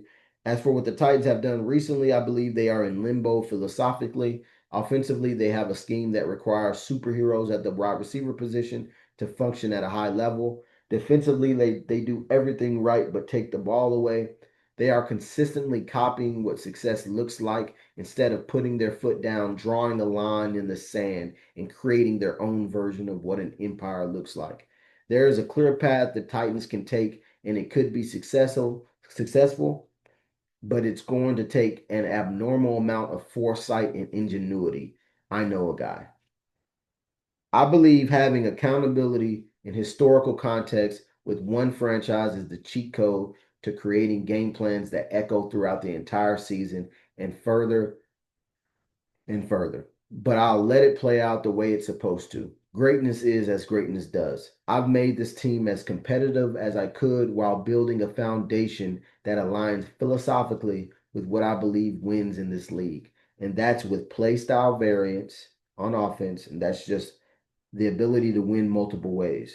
So think about the Tennessee Titans that were good from 2019 to 2021, where they won with one of three things or two of three things happening. It was Derrick Henry going off, AJ Brown going off, or the random Ryan Tannehill game where he runs for a couple touchdowns, right? You take away one of those, and only one of those things happen, and maybe you win, maybe you don't. But it's play style variance is the ability to win when Derrick Henry only has 54 yards rushing, AJ Brown has 70 yards receiving, but Corey Davis has 70 yards as well. Khalif Raymond has 50. Your backup running back that I also said that you should have because Derrick Henry is not the best on third down. Having a guy like, oh, wow, Antonio Gibson or another third down back that provides a different way that you can attack these linebackers underneath in the pass game.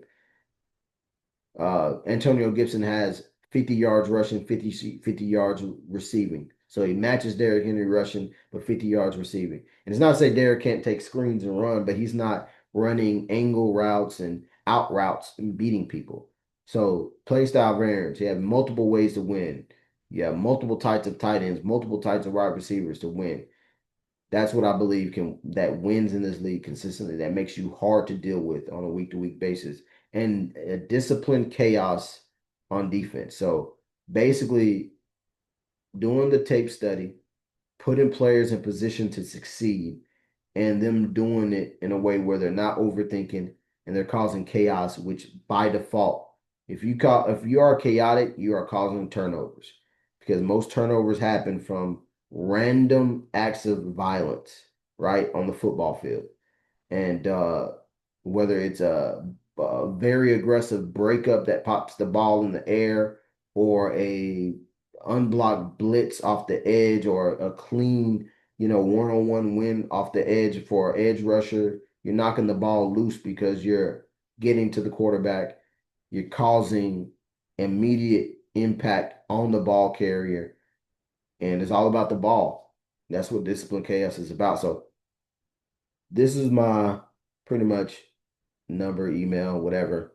But this is all. If you guys want to contact me for anything, collabs, job opportunities, whatever it may be, like you know, I have faith in God and enough in my abilities, obviously sustaining life and production as an adult. But at the same time, this is a passion that, like I said, I told you my story since 2008.